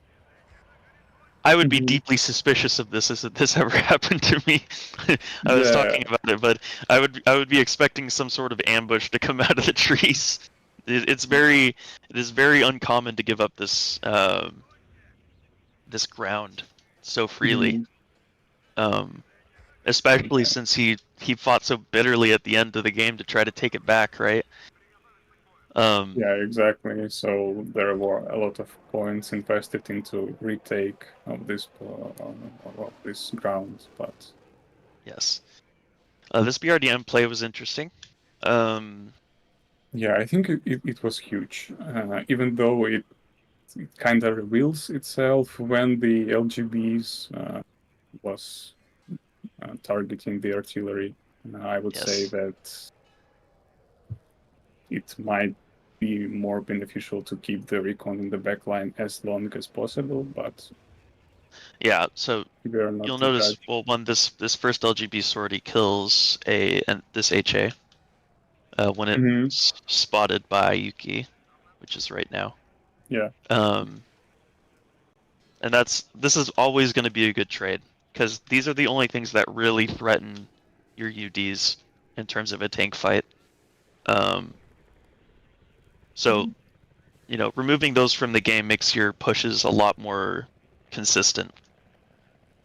Well, I can argue that having LGB, it's more like long-term investment, and Right. maybe he wanted to have the lead in tank numbers early on, so maybe that was the decision. For sure. But these Rapiers definitely seem to be an interesting choice for fire support along this ridge. They definitely did a number on the Bradleys. Also, you see this LGB come in to kill this one of these M109s because they're spotted by the BRDMs. Yeah, that was something that I was talking about. Like, I don't necessarily agree with this decision of bombing the artillery with LGB, and therefore revealing that you have some recon in the backlines. You can easily counter battery it. Yeah, you immediately see this rotate of the quick fix over. Yeah. Like the Vertex goes into you know quickly. Does he even actually see it? Oh, he did not. Wait, hold on.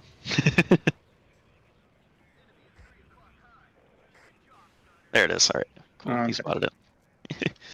And then we saw this very one-dimensional tank fight, which I do not dislike from Berthags. He kept these two alleys open, and I think that's a fight that definitely favors Abrams in numbers. But I just felt that Yuki was able to maintain this massive advantage in numbers of tanks throughout the game.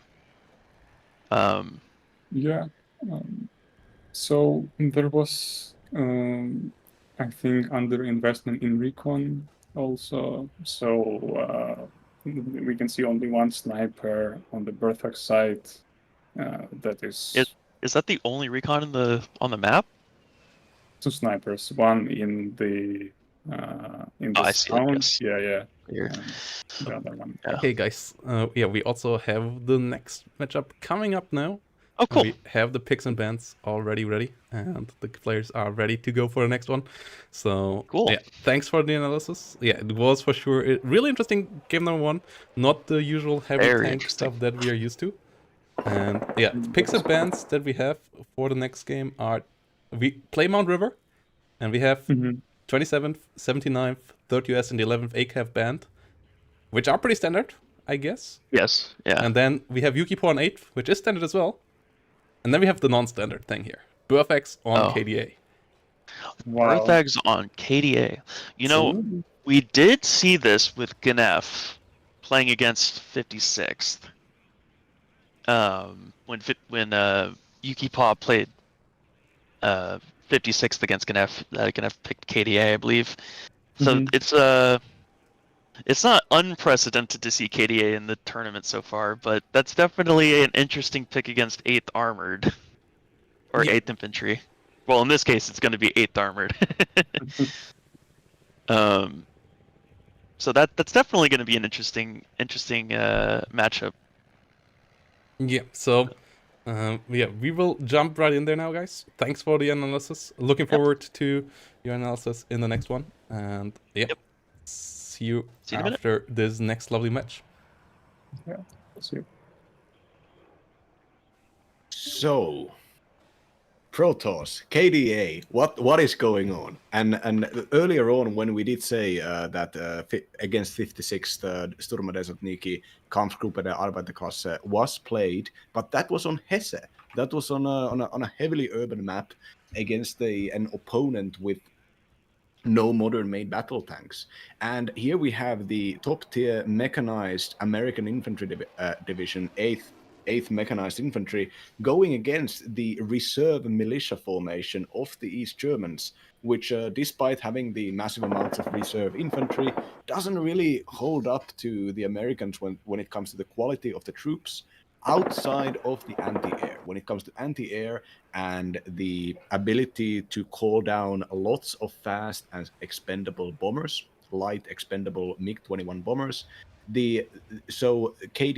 outside of this, KDA is kind of like completely outclassed by the 8th US. So Berthax, honestly, the dark horse, as you've called them, versus the silver medalist of the WARNO launch super tournament.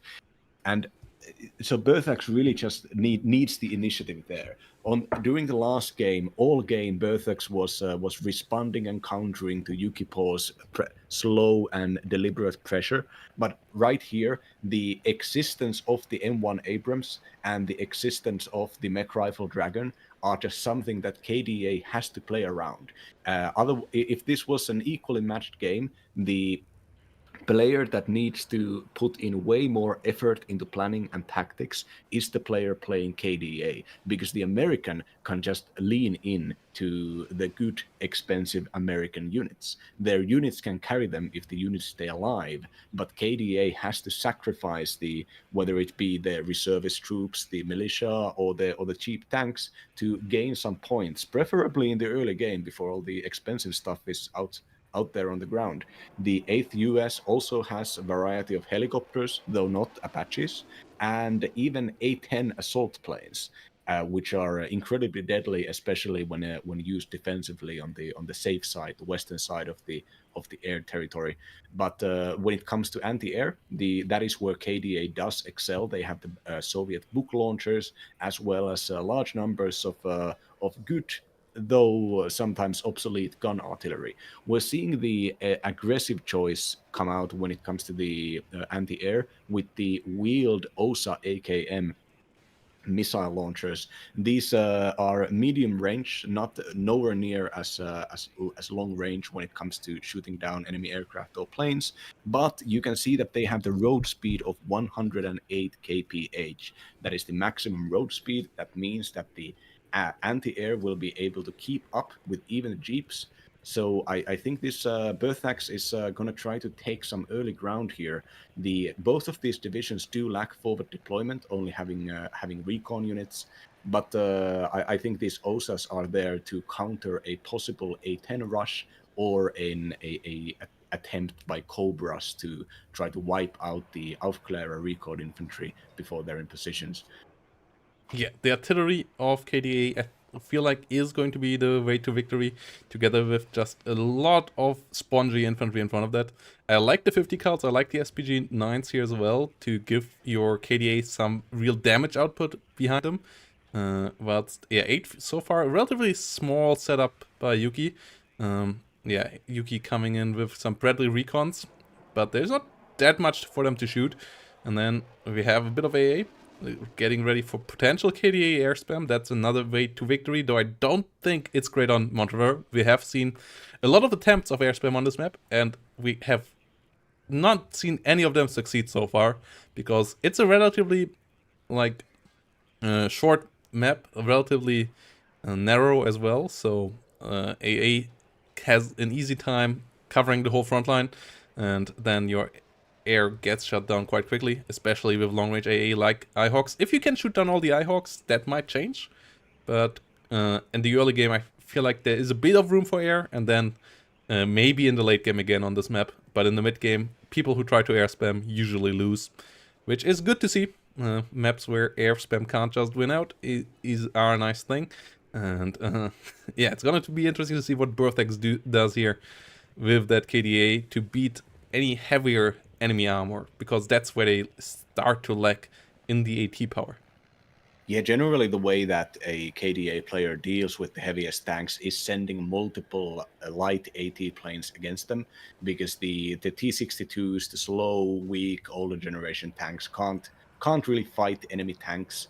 Even on the defensive, they're not going to be able to penetrate the Abrams, and the Abrams will be able to fire from a longer range in practice.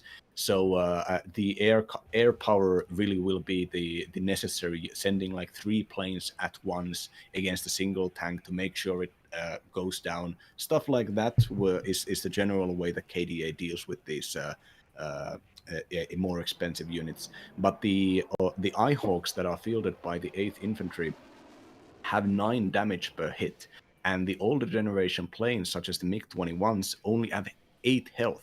So that the Eyehawks can actually single shot the most tactically useful bombers when it comes to removing singular infantry squads or suppressing the Bradleys or tanks. If you select the Chesk, if you select the Yukipo's forces and show where they're pushing, I think we will likely see that it's very equivalent. Neither of them making any huge plays, neither of them planning for any big pushes. And when on the northern side, the 2 zones close to each other is a general area for infantry fights to happen. And when it comes to infantry fights, what wins infantry fights in this kind of relatively open area is fire support. 50 caliber machine guns, autocannons, light vehicles, BTRs, tanks, helicopters. These are what actually wins the fight, whereas the infantry will have to be out there walking against the enemy fire support.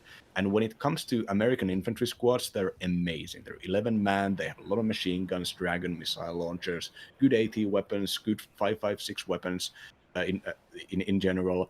And the KDA have obsolete weapons, bad AT, but they are 45, they're 14-man squads, and you get a lot of them for very reasonable prices. Yeah. So, and especially if you use them with the blocking detachments, the Soviet military police there, which also have good firepower with the 10-man squad, they can actually fight decently well. Reservisten here, fairly cheap and cost-efficient infantry as well. Militärstreife being the military police unit of choice.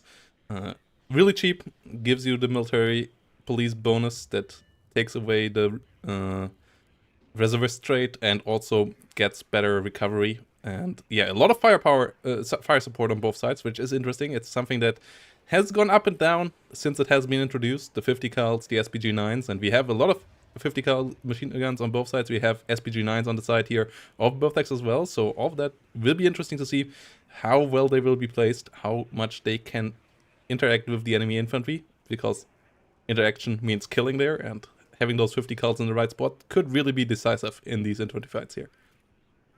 Yeah, the Burthax doesn't have the core units that can carry this, so all engagements need to be planned out, and all engagements need to use exactly the strengths of the KDA, and those strengths are numbers, availability, and flexibility when it comes to deployment. When you have expensive units, you're going to have less of those units, which means you're going to have less map control, less ability to screen. And when you have more of these units, as KDA does, you can send in singular troops to do their own missions. You can send troops to the sidelines. You can be annoying, because taking out the enemy's concentration in the game, trying to sneak in recon units or snipers or something through, that is something that you can. That is if you do that at the same time as you launch your air attacks and you try to kill the enemies with the enemy tanks with ATGMs, the opponent's attention cannot necessarily be everywhere at once. But despite this, I really do. I'm very skeptical for the KDA here, but I'm ready to be proven wrong. Yeah, I think it's a good map, at least for the artillery spam. The question is just, what do they do when too many M60s and M1A1s roll into their face. Their T62s have decent ATGMs, but in a direct tank gun range fight, they lack the penetration, both the T62s and all their ATGM carriers as well, to really kill off a M1A1 easily. And it's not like 8th has weak fire support either. They have good artillery pieces too. Air fight-wise, yeah, as I said, I hope nobody tries to spam too hard, because both sides have fantastic AA pieces. Books on one side, on the other side we have the iHawks, both sides having decent enough strike aircraft, but you should be somewhat reserveful with those. Yeah, the American military intelligence long-range surveillance special forces are moving into the X-ray zone in the middle. They're trying to get their ground surveillance radars right up at the tower, where they'll be able to spot the incoming troops right as the radar gets set up. But Berthax, if you the unit cards again, Chesk, Berthax does get the Aufklärers up there. The player cards. The Aufklärers are out, also spotting the American reinforcements. Conkers being set up to snipe at the reinforcement route, and 3 infantry squads out there to start contesting the lures. Yeah, the infantry here in a good spot. Ooh, first Bradley could be caught off guard here. SPG-9 with the kill, that is big. We have the OSAs also using their amphibious capabilities. That is always something nice for these Soviet vehicles, that they actually can go through these lakes, don't have to show themselves like that Bradley did, to actually get to the forest areas, and can cover the enemy, the airspace with that. Infantry ground fight here in the center, pretty interesting. North is completely silent, and yeah, we have some kills on both sides. One SPG-9 going down, the LRS and the Stinger going down on the other side, and Burfax in a decent spot here, I would say. Yeah, I mean, the reinforcements here that are going to come up from Yukipol will likely be centered around laying siege to this this center zone. And reinforcements from Berthax, we're seeing a bunch of anti-air as well as an air supremacy fighter, so preparing for a maybe helicopter-powered counterattack. We had the F-111 LGB already coming in. Osa got one hit in, but not finding the kill there with the second one. MiG-23 maybe going a bit too deep there. iHawk can't connect yet. That is really important there, as the MiG-23 will get out alive. But yeah, some Reservistan got killed in the middle. A KDA got put to 3 hit points. So Yuki putting a bit of a dent back in, though heavy bombers, expensive bombers versus KDA obviously is a bit risky, because even if you kill a unit, that unit is most likely not worth that much. So you need a good couple of bombing rounds to actually make it worthwhile. Ooh. MiG-23 stayed around and got killed for it. F-16 there, good catch. Getting the kill, getting back out. Yuki there with a good strike. Yeah, the reinforcement line, as long as the reinforcement route is open for Berthax, Berthax can keep on sending troops there. The Conquerors will be able to hold some amount of ground so that the M60 TTS won't be able to snipe the trucks when they come in there. But if Yukipol wants to start building more fire support with those M113A3 infantry transports with the 50 caliber machine guns, they can actually start building. The Americans can start building the fire support out there pretty fast. And a second Conqueror is being sent there. But Berthax recognizing that the single ATGM team won't be enough to hold this. Conquerors is the regular high-tech or the best standard ATGM of the packed forces. It's got 20 penetration, which means that it can do decent damage, but not good damage against the heaviest A1 Abrams that Yukipol can bring out now. So having the numbers is important. Though for the price, the Conquerors do have pretty good range, and against an older generation tank like the M60 Patton out there, the Patton is basically defenseless unless it can bring out numbers and start suppressing those ATGM teams. Yeah, infantry fights starting to go somewhat into Yuki's favor. Burfax's leader got into the middle, got the capture there. That's the +2 that Burfax has at the moment, which is nice, but he needs a bit more infantry here out again. And yeah, brings out a helicopter as well. Ooh, scout helicopter of Yuki, actually really clever idea here, because yeah, KDA is an artillery spam deck, and that could be a FSP here to allow that artillery endless supply. There is no FSP here, but still good idea here for Yuki for scouting for it, because if the enemy brings an FSP, you want to find it early on so that they can't just endlessly spam artillery against you. Though the first big artillery piece is out without that FSP, the Malka here, the big 203mm artillery piece of the Soviets, and it is already aiming towards the center there. Let's see if it can deal some damage with the first salvo. Repositioning now, so it seems like first target actually not that great. And yeah, big fights here still in the center. Yeah, 5 minutes in and getting a Molka, this is going to be a very artillery-heavy game from Vertax here. Artillery, especially long-range artillery, such as Molka, which has like 50-kilometer range or something, the range scaling in this game works the way that the closer you get, the more accuracy you get in practice. And if you look at these infantry zones, inside these building zones, there are actual individual positions where the units are, and you can learn those positions. You can learn what is the physical position of the infantry unit inside this certain building district, and if you can aim at those positions with enough accuracy, you can with something like Molka can even like two-shot infantry squads, one-shot weapons teams. Yeah, Aito here getting gunned down real quickly. Conquerors and Rapira still pushing back the M60s, and Burfax keeps the +2 here. In the north, though, it seems like Yuki has more units, whilst the south is silent. So Yuki, yeah, starting to push a bit forward here. And if that falls, it would neutralize the take, plus would put some pressure on the flanks of Burfax here. So we'll see if Yuki can actually make that work. Yeah, the reinforcements are all the investments from Vertax are currently going into fortifying this middle with expensive support units such as the AA and the helicopters. So not a lot of flexibility in this formation. No fast moving units, no armored vehicles that can start moving into counter up north. So there is a possibility here for Yukipor to use the more mobile formation to start pushing up north there, but so far the launching the siege here is what Yukipor's troops are doing.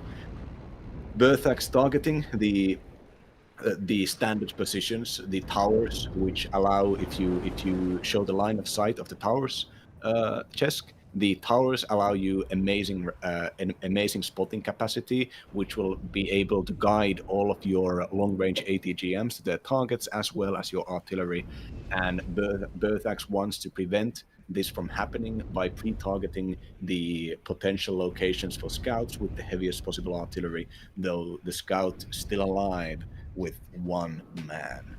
Yeah, but Burfax by now has so much infantry here in the center, so pushing in there without enough fire support will be really tough. Both sides having the first couple of artillery pieces. The south, yeah, pretty low still in forces. The scout helicopter still being around with potential for finding enemy artillery. Though, yeah, the push in the north coming forward. First T-62 out. It's the one without the ATGM. So only here for fire support and killing of light vehicles. Not here for hunting enemy tanks with its long-range ATGM. Whilst it is also 45 kph, which makes us incredibly vulnerable and very slow. Yes, plus low rate of fire, so it can't fight out drawn-out fights against enemy tanks, as it will drop its rate of fire quite quickly. M60 there with a lot better stats when it comes to the rate of fire and better accuracy on the gun as well. But yeah, the center here still in a great position for Vertax. The real only issue here for Vertax right now is the north, and I'm not quite sure if he can solve that. He has a helicopter, there's little AA, that might be the solution. Currently his infantry getting pushed out though, whilst the Bradley and the MR13 there doing good damage with their 50 cals and the autocannon. Yeah, the KDA, as long as the KDA can be in buildings, their sheer numbers of the troops will allow them to do pretty decent damage considering their price. But even when KDA shoots are possibly the best unit in the game that you want enemy vehicles to shoot at, but when it comes to infantry units, because they're like large groups of militia. They can't really do any offensives, but you can't just keep on feeding troops 450 caliber machine guns. You do actually have to have something. The Pak Rapira and the AT helicopter actually balancing, evening out the scales up north. Meanwhile, Against artillery trying to come in, not finding the target though, and oh, it gets hit by the LGB. No, moves last second there. Oh, dodging there. F111 on a super deep mission. Will it get out alive? Yeah, the Smirch is super expensive. It does insane damage though as well, but yeah, F111 gets out alive after being hit there once. What a crazy deep run there by Yukiport, trying to take the Smirch out immediately as it enters the battlefield. And yeah, the salvo of the Smirch not successful, but damn, what a action there by Yukiport. Yeah, but Berthax so far, Berthax has saved the Smirch, the cluster MLRS system that will be able to fire heavy artillery at incredibly long range and destroy even the heaviest of tanks. And this means that Yukipor can't concentrate too many vehicles in the same tree lines or in the same groups, because at any time Berthax can fire 3 rounds of the 3 rockets from the MLRS, which is enough to kill singular units. This means that Yukipor's micro capacity needs to be just get stretched a little bit further as long as this merge exists. Yeah, we see another ATGM run coming in here, killing off the M60. Artillery still landing in the north, and Yukipor's siege of the center not working out at all. Whilst the northern push is going to be a bit deeper, but still hasn't captured it. So 800 points advantage already for Berthax, and that is quite comfortable for KDA here. Yeah, it's now that the map control is held by the East German player, and the troops can safely move in and take positions and actually start getting in the advantage with their numbers. If the fights were happening in this small M60 there can get the first shot. T62 can retaliate. Next shot will be first by the M60 though, or not. It's re-aiming. It's actually shooting at the... What? Landed what was helicopter. It shooting at? It needs to get out of there. Yeah, we have M1 Abrams coming in, not the A1 version. What do you think about that? Just the normal Abrams with only the 105mm gun and the less frontal armor?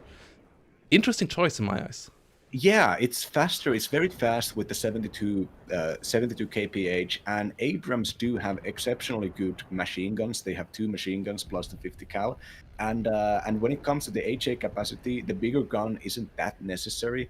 I think that is a pick solely, and like that is a good pick against KDA and not really any other divisions. You're not gonna want to fight against the Conquerors anyway, so getting 2 extra damage per enemy Conquerors hit, you can deal with that as long as you have the numbers. The way for tanks to beat ATGM teams is to have numbers and to get in close and have the maneuverability. And the M1 Abrams, the regular version, does have all of those. I think I believe you get a lot of them per card, so I think it actually enhances Yukipor's late game capacity pretty well. Yes, also, yeah, still has no issues dealing with T62s. We have 2 T62s going down, one of the M60s at least getting sniped by a Hind as well, but the push in the north now starting to really get some ground here. Ooh, Hind go... No, it was just a recon helicopter there going down. Hind still alive, but reservists being pushed back. Yeah, Rapira coming in, and this starts to look somewhat decent now for Yuki here. Tick at least is stopped, and he has more units here for sure in the north. The trades here have been a lot more solid than the ones in the center. So I feel like he has some momentum here. Let's see if he can expand on that by maybe even going for the +2 zone in the rear. Yeah, this is a situation where Yukipor can't allow the SPGs and the reservists and all of these troops to get into those very numerous buildings. It is so difficult to get rid of units in buildings when those units are constantly reinforced.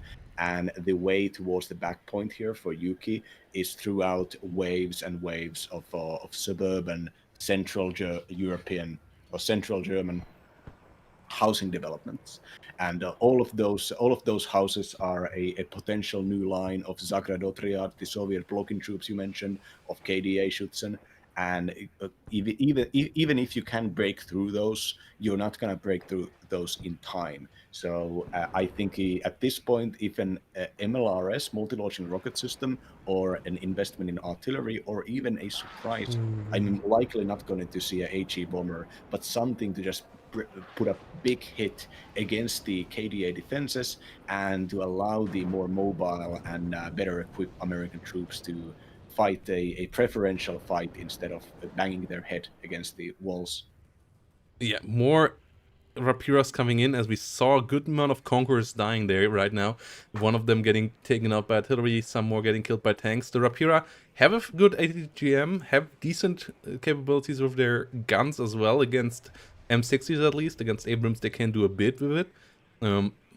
Issue is they're easy target for artillery, and even in a fight against tanks, when tanks can use their 50 cals and so on, they can be gunned down. But the good stealth here is helpful. The long-range ATGM might be really of big use as well.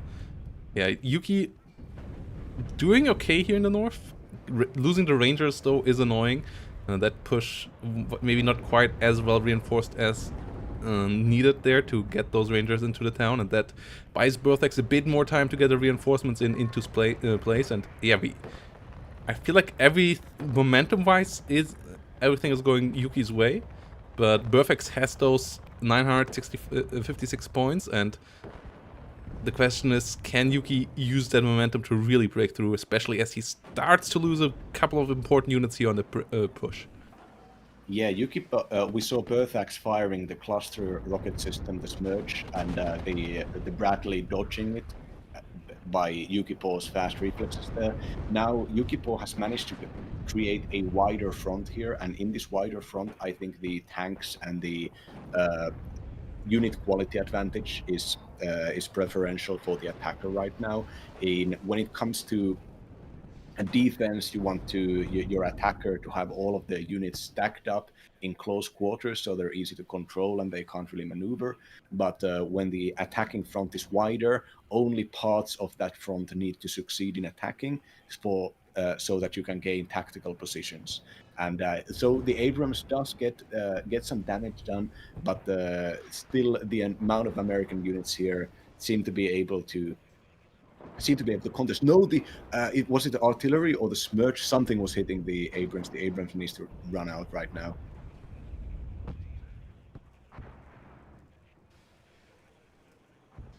Yeah, this is still a pretty costly push here for Yuki. Starting to gain some ground again though, but yeah, not enough tanks with fire support, not enough 50 cults that actually can fire here.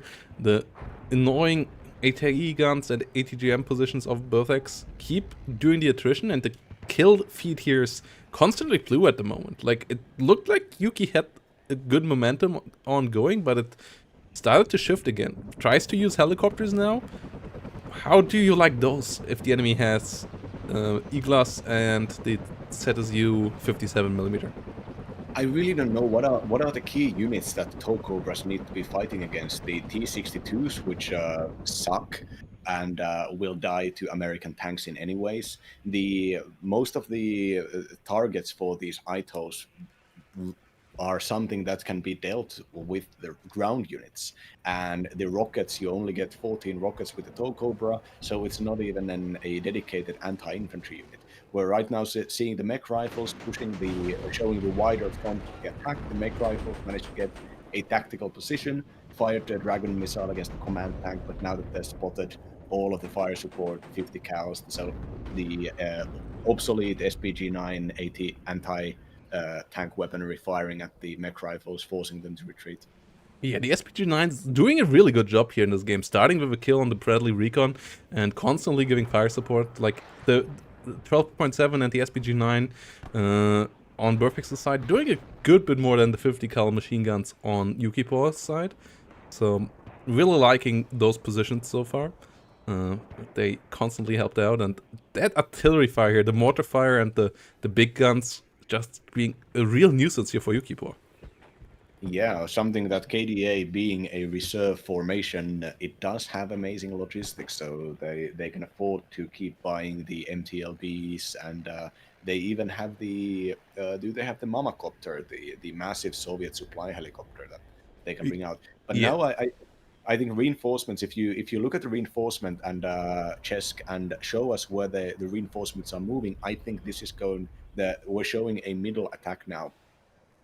The Americans have the M113A3, which is a very good infantry transport, both in real life and in the game. In the game, because it has 50 caliber machine guns. 50 caliber machine guns are long range and they're amazing. They're basically light autocannons, and they can fire from a range where infantry units can't shoot at them back. So building up this front of these M113s and having them behind means that any kind of infantry engagement for these engineers or tanks Ooh, will be those are supported interesting by smoke extra fields here. They're coming up from Burfax. This is not a offensive smoke to hide the push. This is defensive smoke to split infantry from the tanks, from the support weaponry. This is a clever idea here to deny the support fire capabilities of all those M113s, those M60s.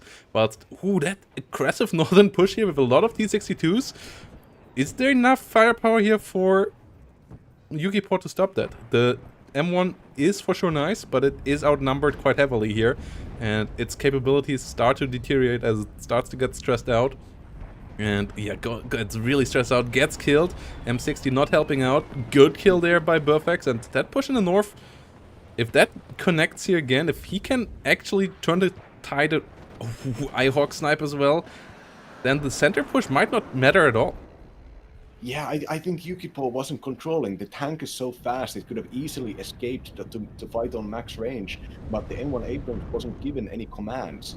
The defensive smoke cutting the American engineers from the fire support, but Yukipor is still consistently wants to keep this back going with the mech rifles leader moving in, trying to cap that zone and start destroying Berthax's point advantage. But yeah, Berthax managed to take basically by the entirety of the KDA's pretty weak tank tab by buying these obsolete tanks, but those tanks don't have staying power. Those tanks can't really fight What against is that the air American spam? We have a seed plane, we have some AT planes, I think, as well. Ihawk goes down to the seed. MiG-27's another M1 falling. Ito's falling in the north as well. The T-62s are all dead. Yes, they had not enough staying power. They also ran into a bit too much AT there, but these are great trades here. A lot of expensive units dying here, but all the stuff that dies on Burfax's side is still replaceable. And the infantry fights here, killing off Rangers, killing off the enemy F-111 here, and getting rid of the complete enemy air defense setup. Like, all the Ihawks are dead now, and that will enable the air spam of KDA, and that is not something you should underestimate. Yes, the trade game is absolutely going in KDA's favor. After Yukipor failed in the attack up north, I think that was the thing that really put Berthax like really opened the game up for Berthax, allowing Berthax to start buying troops in a wider front, buying the pack guns out there to do both anti-tank firing, but also firing against infantry targets. The older equipment, even though way less effective than the Abrams, is being used in preferential fights. And I think even though this is not Yukipor hasn't really fumbled here, but Yukipor has taken some disadvantages engagements where Berthax has had very good unit positioning. And right now, I think the Yukipor might actually think that the attack of the tanks was too much of an overextension, so that Yuki would try to once again push through the north. I think with these infantry transports, the Yukipor actually has the capacity to start cutting out the reinforcement line and not fighting against those Motorschützen and Führers and their friends holding the line up north. the situation is weaker for Berthax than it really seems right now, and Yukipo's back has not been broken yet. But with a couple of more disadvantageous engagements, some really good smirch shots, something that Oh, that this smart game shot is looking hot already. Still needs a bit more time to aim though. But if that can connect with the M1A1 and the M60, this might be the end of the center push for the next 3-4 minutes. The the rockets coming in now. M1A1 and M60 still sitting right there. Whoa. First one already good. Second one great against the M60. Third one gets the kill. M1A1 goes down as well. Fantastic battery there. Massive. Oh, that was the only thing that was too powerful for anything to contest in the middle here. The military Streifen, the reservists, all of them can keep up the fight for long enough for the aircraft to come back and reload, taking out another. Yeah, another M1 getting taken out here.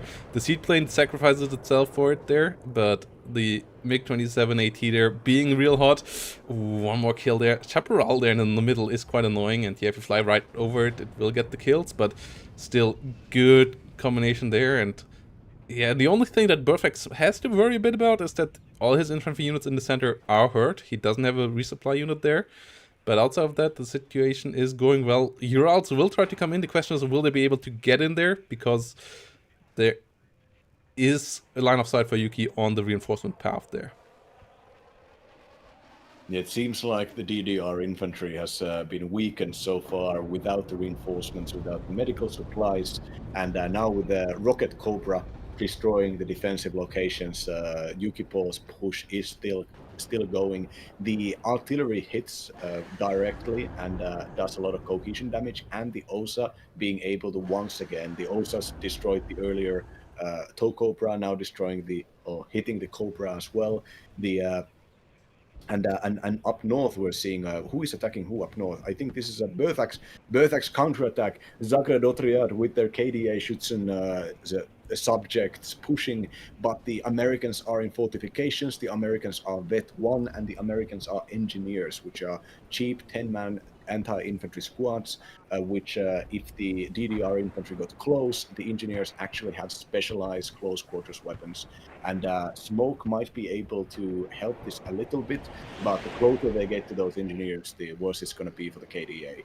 The KDA are immediately going to rout as the satchel charges start flying, and the shock trait buffs the engineers significantly. Yeah, Hind getting shut down here in the center as well. Zagordia going down there too. The south still silent. OH helicopter is still sitting around there. But Berthax is doing a decent job. Artillery coming in on a good spot there as well. That building is full of units. And yeah, one of the mag rifle laws going down. One more hit like that and there might be even more dead infantry. Yuki gets the CV into the center here. Starts to get onto a +2.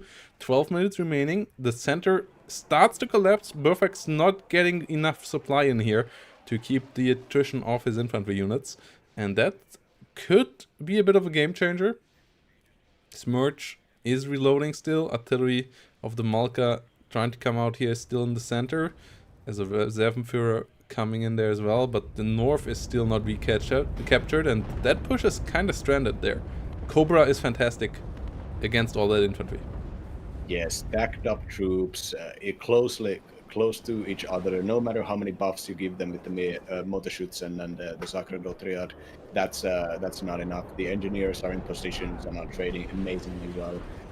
The only Berthax losing a lot of stuff up north there. The only the positive side there is that those are cheap units, but they are still units, and opening up that line might actually lead to a Yukipo counterattack to the back point, which would be catastrophic for Berthax. Yeah, resistant leader going down in the center as well, and Yuki still holding on in the north. Another Cobra getting gunned down. MiG-23 under fire by the Chaparral. As the center is fully under control by Yuki, and that is a +4 situation. That gets you 160 points per minute. That is way more than needed here for Yuki to actually turn this game around. So Berthax needs to do something about that, and needs to do it somewhat quickly, but it's hard to see where exactly. We'll try to do a push here in the middle.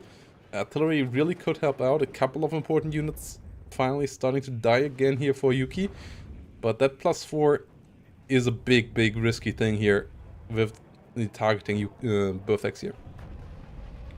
Yeah, this is the point when we start seeing that the American units are just good. The American infantry squads have very good weapons. The American infantry squads have a lot of machine guns.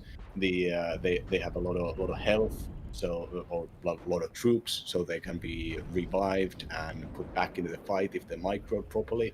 And despite Berthax fighting a very good mid game and getting a lot of expensive trades again and again, the Yukipor is not taking bad engagements in the same way as happened in the earlier game right now. And at some point, if there are just the missiles are striking, side-shotting, command it gets tank, the kill! amazing kill. And the second one. Oh, that is nice. That is really nice. But Perfect still needs to find a way of getting a CV in some zone here. The tanks pushing forward. There is still a TOW Cobra. The MiG-27 AT goes down. This time the Smirch not finding the kill. But yeah, the T-62 there with good damage. It's just that the infantry is pretty lackluster now in the center, and the northern push not working out at all. That just got pushed back completely. Ural trying to help out there, but the center, it's hard to see how Burfax is going to break this. And Yuki really nicely on the 160 points per minute here with the +4 right now. Yeah, there's so little when it comes to points, and if you're looking at reinforcements, I bet a lot of the reinforcements are, the slower units. We're seeing the T64s, the T62s, and no, if there was a consistent line of infantry getting in there, there are enough mortars to smoke the middle point to start contesting it. But there just isn't stuff is not coming in from Berthax. It's going to take too long, and I think Yukipor is going to take the lead here, especially with the way that the T-62s have been wiped out consistently. It is just a bad tank, folks. It's just a bad tank. Yeah, we need more infantry here for Burfax in the middle, getting maybe in through the southern route, as you can come in there via that line towards the center and not straight go through enemy ATGM alley, but that is not what we see right now. Reinforcements mostly up north, with a couple of helicopters being as a picket line in the south. Yeah, the push coming up from the north. There's little cover there, so maybe with a smoke screen it can be done, but outside of that it will be tough. TOW Cobra still being annoying in the north, as there's little AA there. Su-24 though coming in will find the kill. And if it takes the right turn, it should get out alive, and it does take the right turn up north. Yeah, there is with the +4, it's not enough to contest. Berthax needs to conquer the point, drive the Americans out of there permanently, and then if the Yukipor gets the points advantage here, we'll also have to counter push some other points to get back into the lead. And this might be gained with a push from down south, because up north there's just not enough mobile units for Berthax to push to north, and infantry is not good enough. Yeah, we have a couple T-62s coming around. We have a good bit more infantry coming in here for the center as well. The artillery of Berthax not connecting quite as well as hoped, maybe though. Malka constantly firing. The LRS kill would be big, but no investment into a second one. And we only have 6 minutes remaining in this game, as Yuki is only 100 points away now from getting over Berthax's point situation, and that is only a minute here, or even less than a minute, for Yukipor to get there. Yeah, Berthax's final card is the old-fashioned, which is the smoke mortar on the corner of the zone and sending in the leader there. But even that will only neutralize the zone. It will not conquer it. There are 2 American command vehicles ready to contest, and infantry still on the zone. Yes, both sides there staring at each other in the north.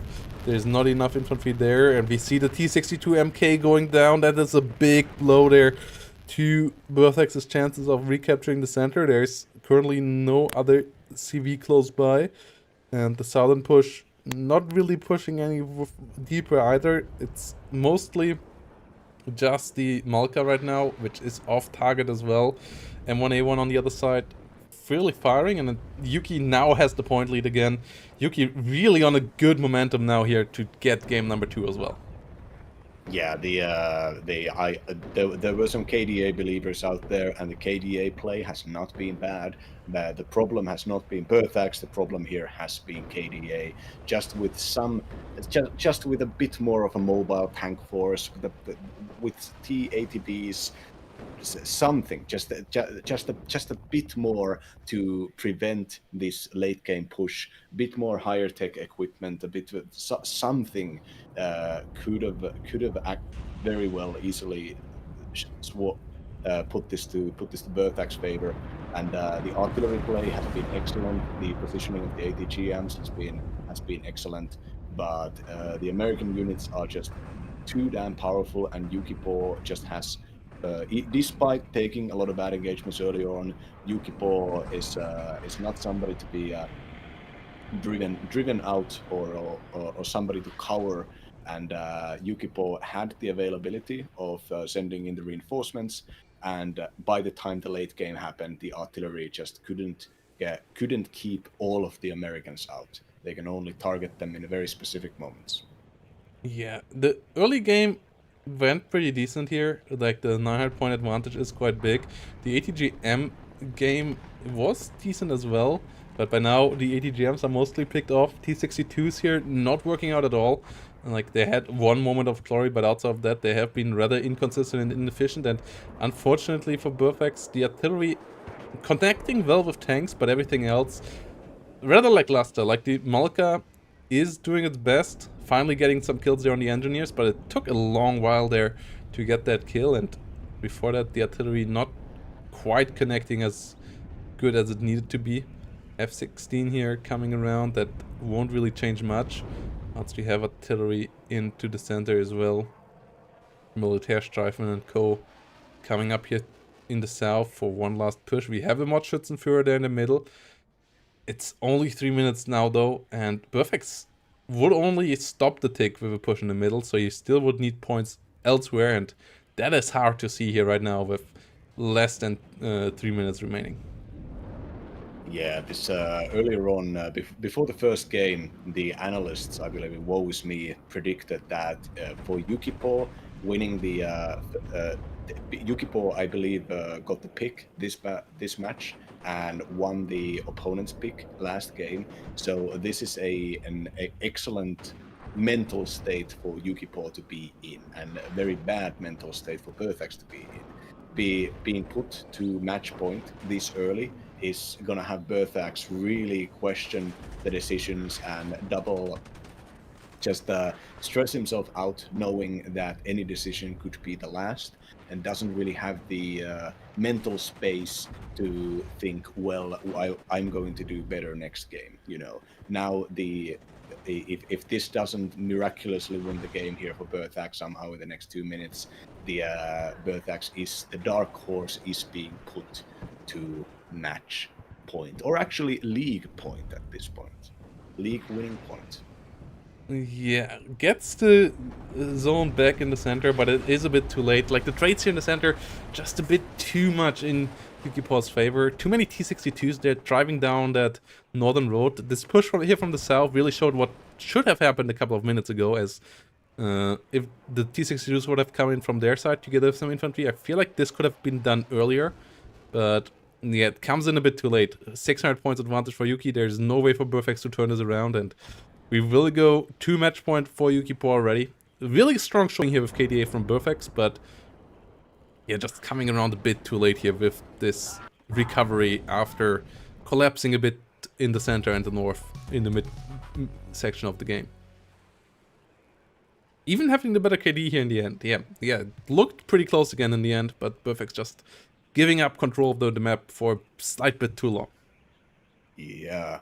And that was for the KDA believers. Very, very sorry, but KDA is not valid, and you are not valid for playing it.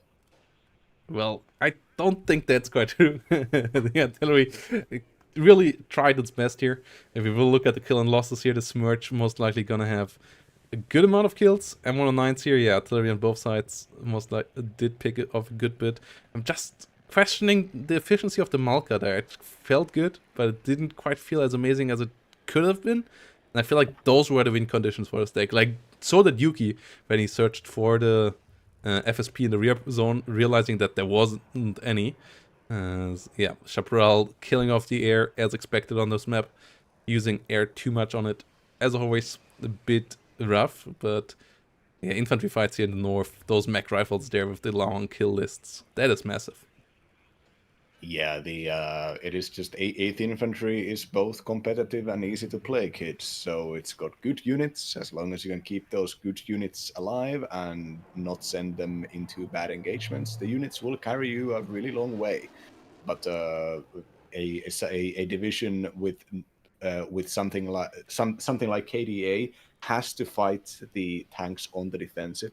The Conquer spam and the Smirches and the well planned out pack placements did work out against the American tanks repeatedly, but even then, KDA can only attack against a tank defended position with heavy artillery, and this means that you don't really have the versatility that you have with other divisions that have more solid units. You saw that in the infantry attacks up north when these waves of infantry were sent to just be completely minced by the American fire support and machine guns, and that's because KDA needs to go big or not go at all. They need to have all of their tanks at the same place. They need to have massive artillery. They need to have large fronts of massed infantry, or otherwise they're just not going to have anything preferential in the battlefield.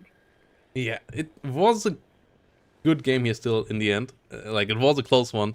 KDA nearly made it work, just collapsing a slight bit too early in the mid game there, and then being pushed out before the artillery could do the harm on the other side. Like, so still a good show here. Still makes me hopeful that game number 3 will be quite close as well, though it means that Yuki now is on match point, so we might be only one game left from the end of all of this.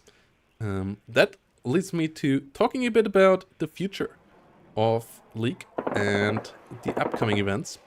Don't you worry, guys, there will be a good bit more coming up. First event coming up next, the first big event, will be a 2v2 tournament. As we have long ongoing tournaments with big formats for 2v2 over at Warriors already. Thanks to those guys for organizing all of that. And SDL usually doing 2v2 formats in a one-day format. We will do that once more on the 31st of August. Another 2v2 event. It will be Swiss format, so be around there for that date for a bit of a 2v2 tourney. Swiss format style. Then we will have another super tourney on the 14th and 15th of September to get us ready for League Season 2, which will start at the 16th of September. So be around for that, guys. Hope to see you all there. Will be once more 4 divisions. If we can go up for enough signups, we will go with up to 80 players, with 5 players per group. Instead of the 4 players per group that we had this season. Otherwise, the format will be pretty much the same. So hope to see you all there. Sign up for the 2v2 tournament coming up soon. Super Tourney and League then a short bit later. So yeah, a lot more of this coming up for you all of you. And yeah, with that said, let's see if our analysts are ready for the next one.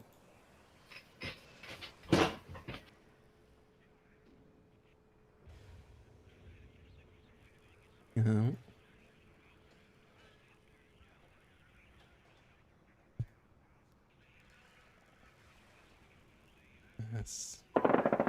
Yeah, it's Yuki up now 2-0 in this best of 5, so wanna be a clutch one.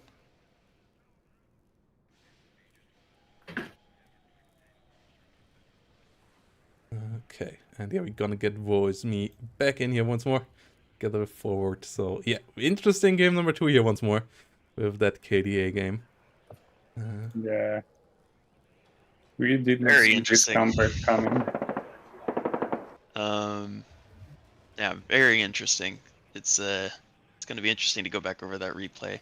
That smoke play that he did in the middle was very good. So it's It was brilliant play. He he brought Yukipo at the close range where he ambushed the machine gun and two meat infantry squads, and that was brilliant defensive play for sure. But all of a sudden he was repushed on the center. I think lack of the Not enough recon, meat. not enough meat and not enough recon to spot the enemy movements hurt big time. Yeah, Yeah. what would you guys have done differently? Because so far it did kind of seem like this was close, despite the American victory or the Yukipo victory being so decisive in the end. What would you have done specifically, you to play KDA in a way that would have prevented the final press through? Would you just not have attacked, just spread more Yeah. defensive depth? I definitely would have. Well, me being a bit of a spammer at the moment, or a blobber, we'll call it. I definitely would have stacked some more T-62s into the middle. He had this huge area for fire support, where he could have supported his infantry in the middle, where the M1 Abrams and the Cobras couldn't attack them, had have attacked them, and it would have definitely helped in those later engineer engagements, I think, especially the ones that eventually did push him out of the zone. Other Yeah. than that, generally, I think he just got. Obviously, Yukipod did not trade very well for the first 5-10 minutes. We were talking about how he looked. He looked like he was trying to play blob or infantry deck against KDA, which is just playing exactly into KDA's hand. It's what KDA loves to do, and KDA will beat you up with all of its different fire support options that, for the most part, 8th Infantry can match, but just the quality isn't there, and the value definitely is not there. So it's definitely interesting, the strategy he went with. Obviously, the trades ended up working out in the end. So Yeah, I couldn't agree more. So, first 10 minutes, I had a feeling that Yukipo is trading very badly. He's choosing 1v1 fights, infantry fights that are very suited for KDA. But I think later in the mid game, he stuck up the fire support. We've seen some M60 tanks and one A5 Abrams, and yeah, it all came up. He retook the center zone, and there was no way KDA can attack into that. yeah, I did notice, or I believe on a +4 it is 160 points a minute. So with the 900 point lead, he had about, I think it was 6 minutes of buffer, 7 minutes if he wanted to win. So he needed to have held that position, held center at least until the 7th minute, in Yeah, order right. to preserve that game. Let's go through the decks. Sure. So for Yukipa, it seems like generally a pretty standard 8th infantry deck. All infantry is upgraded. Clearly, he wanted quality over quantity against KDA. Yes, very much so. Well, 8th infantry doesn't really have a availability problem. Obviously, you saw him be able to hold to the very end. This, like he was able to put infantry to infantry the entire game against KDA. He didn't exactly run out. Mm-hmm. What is interesting is I sometimes see a bit of this upfetted Rangers in the truck is a very interesting play here. Yeah, they have special forces, shock trade, and we saw how he used them to win CQC fights against KDA and the Gradotrat squads. So it paid off big time. Yeah, it's very interesting. I mean, it's in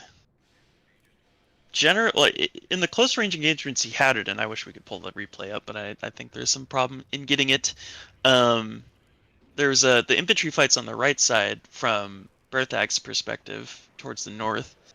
They had the Rangers just sitting behind the first tier of buildings and the second tier, so that whenever the KDA infantry pushed up, they instantly ran into this incredibly high suppression Colt Commando that the Rangers have.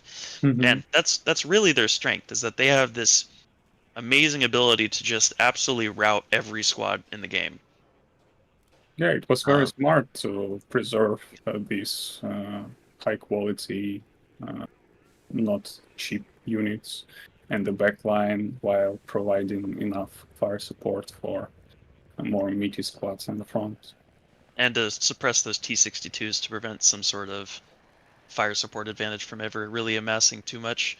You did see that the M1s get picked off pretty consistently, which is something that KDA is very good at. You have the Smirch, obviously, but you also have those very nasty Mi-27Ks, the AT2s, which just do so much work.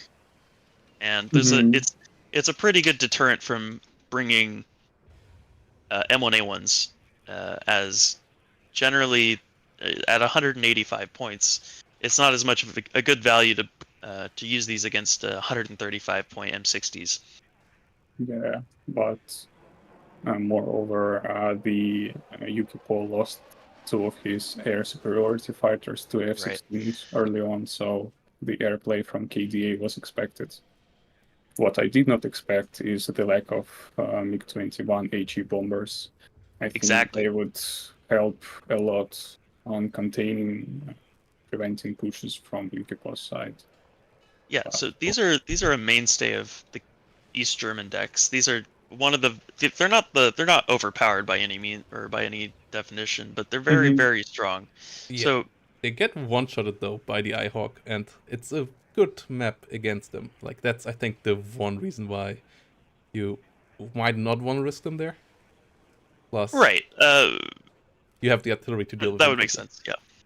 Yeah, exactly. I would say with how Vertex utilizes planes, he's using them in pairs, if not more, three at once. So so-called the plane train. I would say that MiG-21 would do pretty much okay. Yeah, I've also seen a lot of play around these rocket planes. Obviously, you see them a lot more in something like 5th Panzer. Well, I think they are underperforming compared to like MiG-21 being cheaper and more reliable. Yeah, but still. Especially given that 10 damage, which is enough to prevent it from getting one shot by Eyehawks, plus the 30% ECM, could be an interesting alternative. In any case, let's look at the rest of the deck. We also have now the picks and bans for the next game. Oh, cool. And we will have the map being Black Forest. Black bands Forest. Being the Americans division, 11th ACAF, 3rd US, 8th Infantry, and then 17th Guards being the last band from Vertex, with Vertex picking 27th Guards first, and Yukipor picking 5th Panzer. 5th Panzer. 5th Panzer. Wow. I did run into him playing 5th Panzer in ladder one time, but I otherwise haven't really seen him having been playing that. I think he picked it once according to the data. Yes, he did lose that game, however. So it's interesting seeing him pick it up again. I wonder what he's trying to read out of that. From personal experience, it's a decent matchup against 27th. I wouldn't say it's, one-sided either way, but the 27th is a very strong division because of the BMP3, so it's definitely an interesting way, or an interesting approach. Well, 27 being comfort zone for Berthax. I would be curious how it plays out.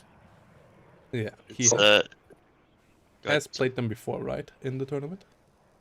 I believe he has played, yes. Yeah, I believe in semifinals even.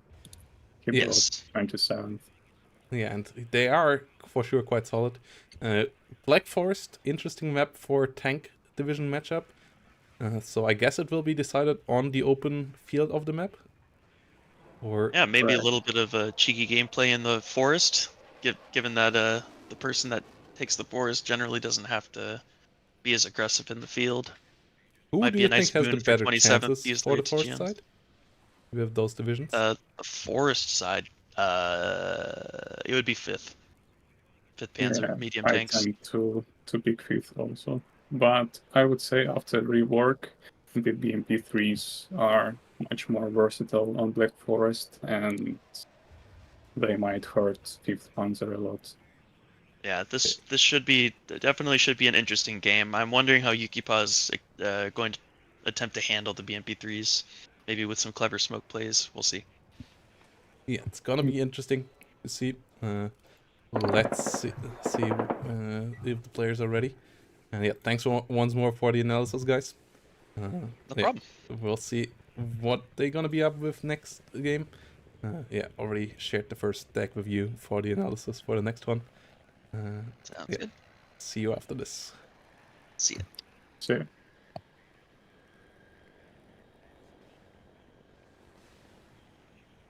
So yeah, game is back up. So let's see if we can get in there in a second. All right. They are setting it up right now. Yukipo and Homelander gaining in ranks once again. 5th Panzer versus 27th. That's on Black Forest. So that's going to be a hot one. Who do you like there more, Chloride? Which division do you favor? I mean, frankly, I think that the 27th just has the better infantry tab, considering the amount of infantry fighting vehicles that they get. The tanks of the T80BVs are strong enough to fight on long range against the West German tanks. Even if the West German tanks do have a bit more damage and speed, the ATGMs and the extra health, because of the reactive armor, will balance it out a little bit. There's the amount of ATGMs that can actually penetrate the Leopard 2s, the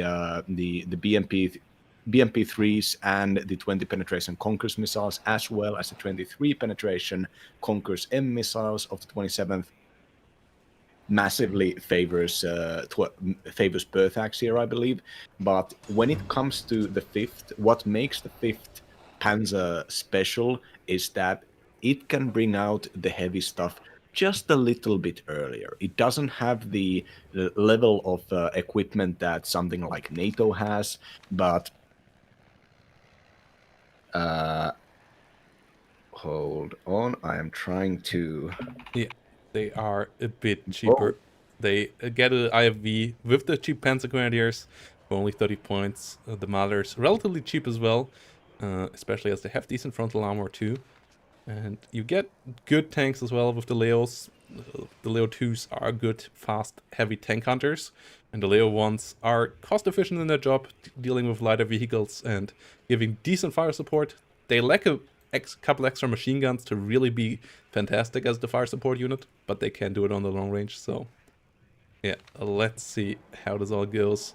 Bandspeer, Jäger, Aufklärer, Luxus all coming around as well, and then you have a good air tab with them as well. Especially scary currently, the F4F card, which you have 2 of, with the 4 availability on it. Yeah, 5th will absolutely be able to air Morg 27th. 27th has good AA, but it's only medium and short range. It's good against helicopters, but 5th doesn't really have any helicopters, but 5th can bring out bombers and fast fighters that can snipe out the recon helicopters, can snipe out the gunships that the Soviets bring out. But I think this is if Yukipo manages to get an aggressive stance early on, I think this is a very strong matchup for the 5th Panzer. If the game goes slow, I think it'll lean into Berthax's favor just because of the amount of ATGMs that 27th can bring out. The 16th armor of the Leopard 2A3 is not good enough to counter the ATGMs, and and if there are too many of them, too many BMPs are expensive, but in the late game you're gonna have a lot of them. The missiles are so long range, the missiles are so fast, and the Conqueror's M missiles have such massive penetration that on mass, the 27th will win. But the trick with the 5th Panzer is that you bring out your tanks just a little bit earlier. You get the stuff on board, you get the tempo, you get the advantage, you get the front foot and the position to take an even bigger step in the mid game, and that'll help compensate the mediocre infantry tab and the fact that your best units aren't necessarily as powerful as comparable Soviet or American units. And yeah, we will get into the game here right now. We might have to reload, or at least somebody is taking a bit longer here to load. I hope it all works out. Okay, there we go. Somebody just took a bit longer to load in. Yeah, we have a look. Yugi-Por on the left side in blue, Berthex on the right side in red. 27th versus 5th Panzer on Black Forest. Quite a different map.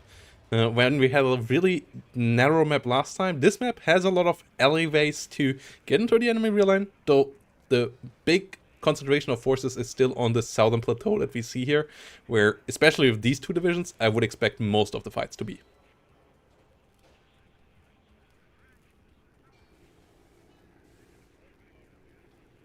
Yeah, the Motostrelke Met is very standard unit and being proed out with a BTR-80. BTR-80 is an excellent transport. It's got 2 machine guns and pretty decent armor, but it is and maximum speed. But unfortunately, it is also 35 points, which means that it's just a little bit more expensive than the stuff. So you can't really afford to have them and not do anything with them. But speed, the 81 kph outside of the roads, on off-road, means that the BTRs are able to close in and engage infantry units and then run before their infantry units as friends arrive.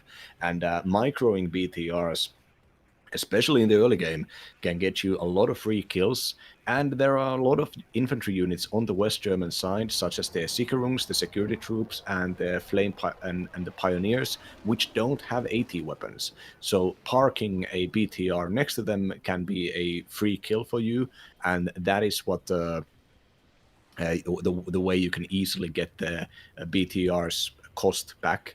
But the main fighting force of the 27th will have to be the T-80BV forces supported by the Tunguska and Tor and Strela air defense, and behind them the Conquerors M high-tech ATGM missiles with 23 penetration, and I don't know if you see them yet, but I'm sure we will, possibly the best IFV in the game, the BMP-3. The Bradley does beat the BMP when it comes to penetration, because the TOW missile has 25 penetration, the BMP-3 only has 18.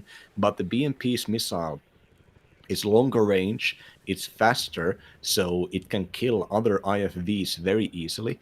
And the BMP-3 actually gets 2 cannons. It gets a only HE, not armor-penetrating 100mm cannon, and an advanced 30mm autocannon.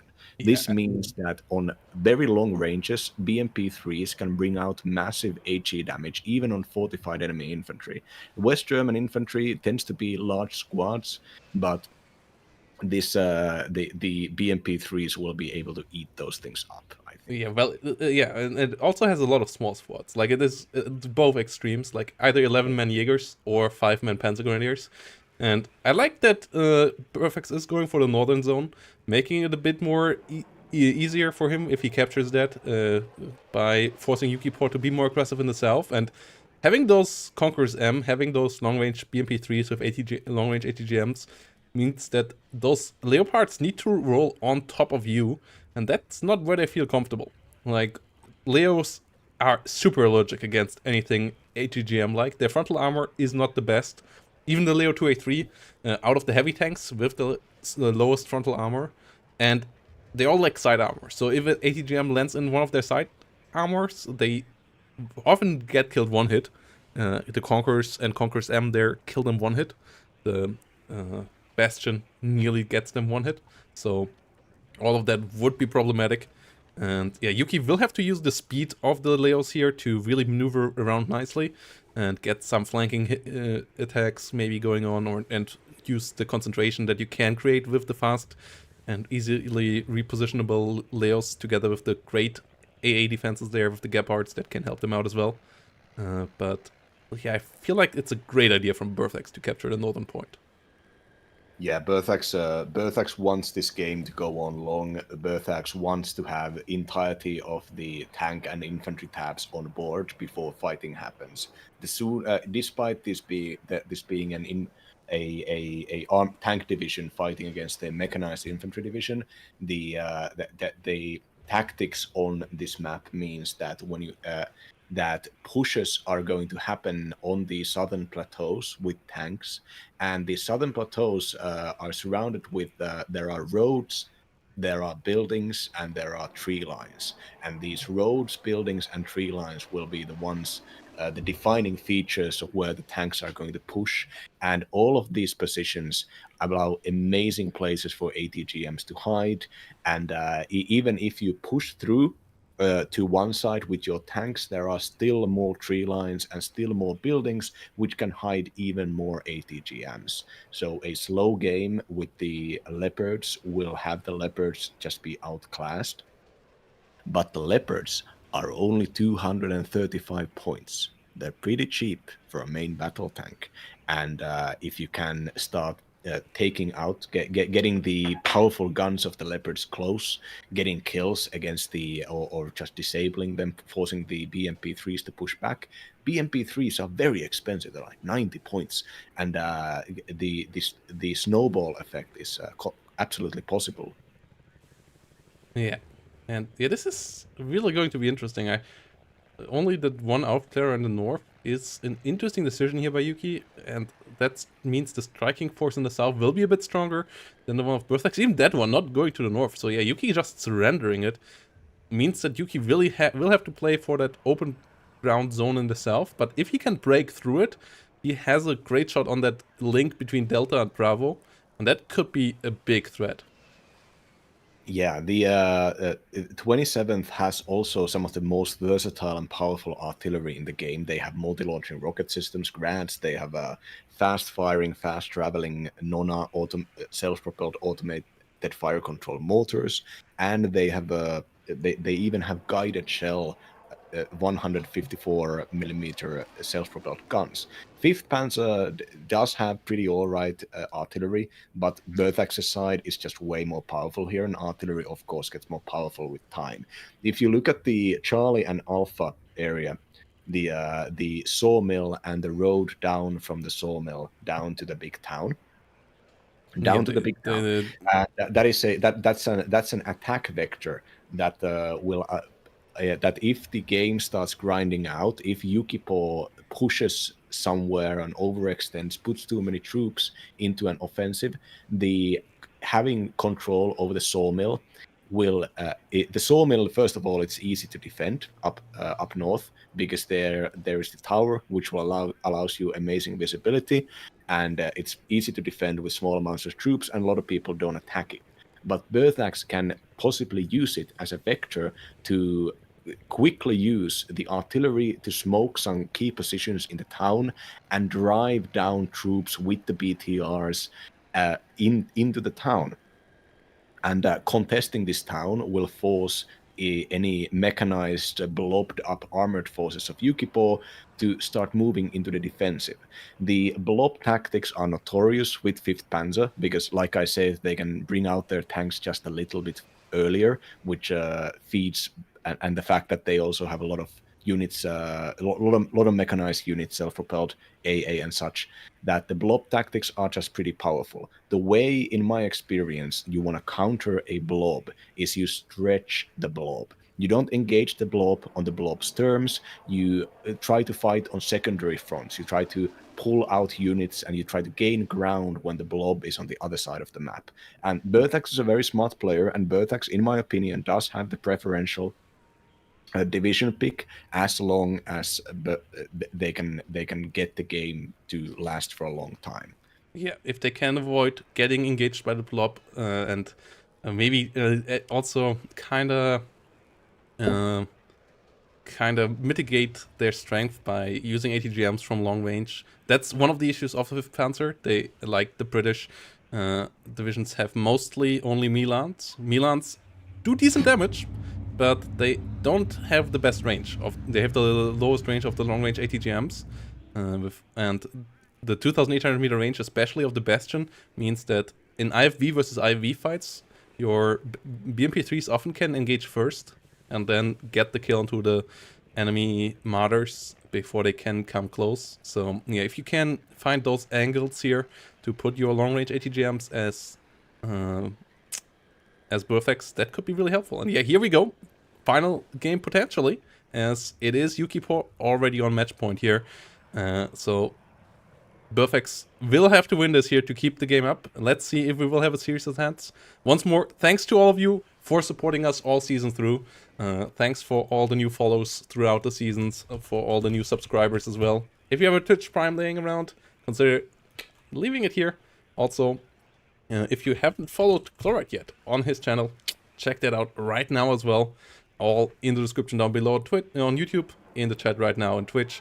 So yeah, let's get into the action here. Both sides moving in. Aufklärer and BO105, they're really aggressive, but the victory of getting the North for free will be quite helpful here for Burfex in the early game. That BO105 though is an interesting playstyle. Yeah, BO105 is it is a light. Will find the kill there. Unarmed. That would be big. Okay, good reaction there. Quick Okay. reaction. Spetsnaz getting out alive and losing the gas is not important at all. So yeah, really important.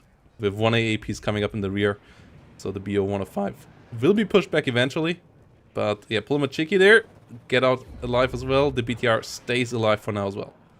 Yeah, very aggressive coming. The BO105 Par 1 helicopter out there trying to pick out the infantry early game. If those kills would have hit, those would have been massive advantages.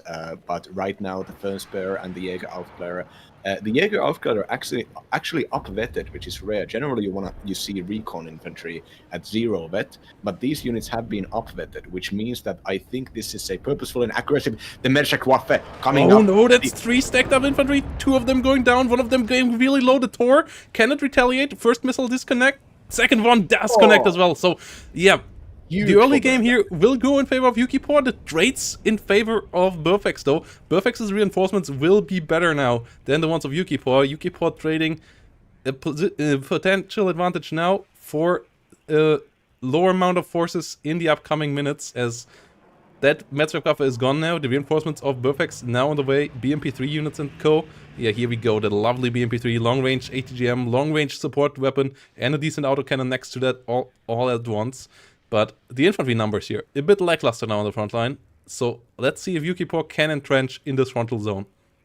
Very heavily, Burfax buying 2 tanks, 2 T-80s, and getting them close. The West German infantry don't have good AT weapons. The only weapon really that can do anything here would be the Milan 2, and the Milan 2 is a weapons team. And Panzerfaust 3 is not being used by 5th Panzer, they're only in 2nd Panzer Grenadier. And so the T-80s can be pretty close, pretty reliably, as long as they don't get side shot. And the T-80s also, of course, earlier on we saw the T-80UDs, which are the highest tech, heaviest, but these are the standard T-17 armor gun tanks with the older ammunition, so only 19 penetration.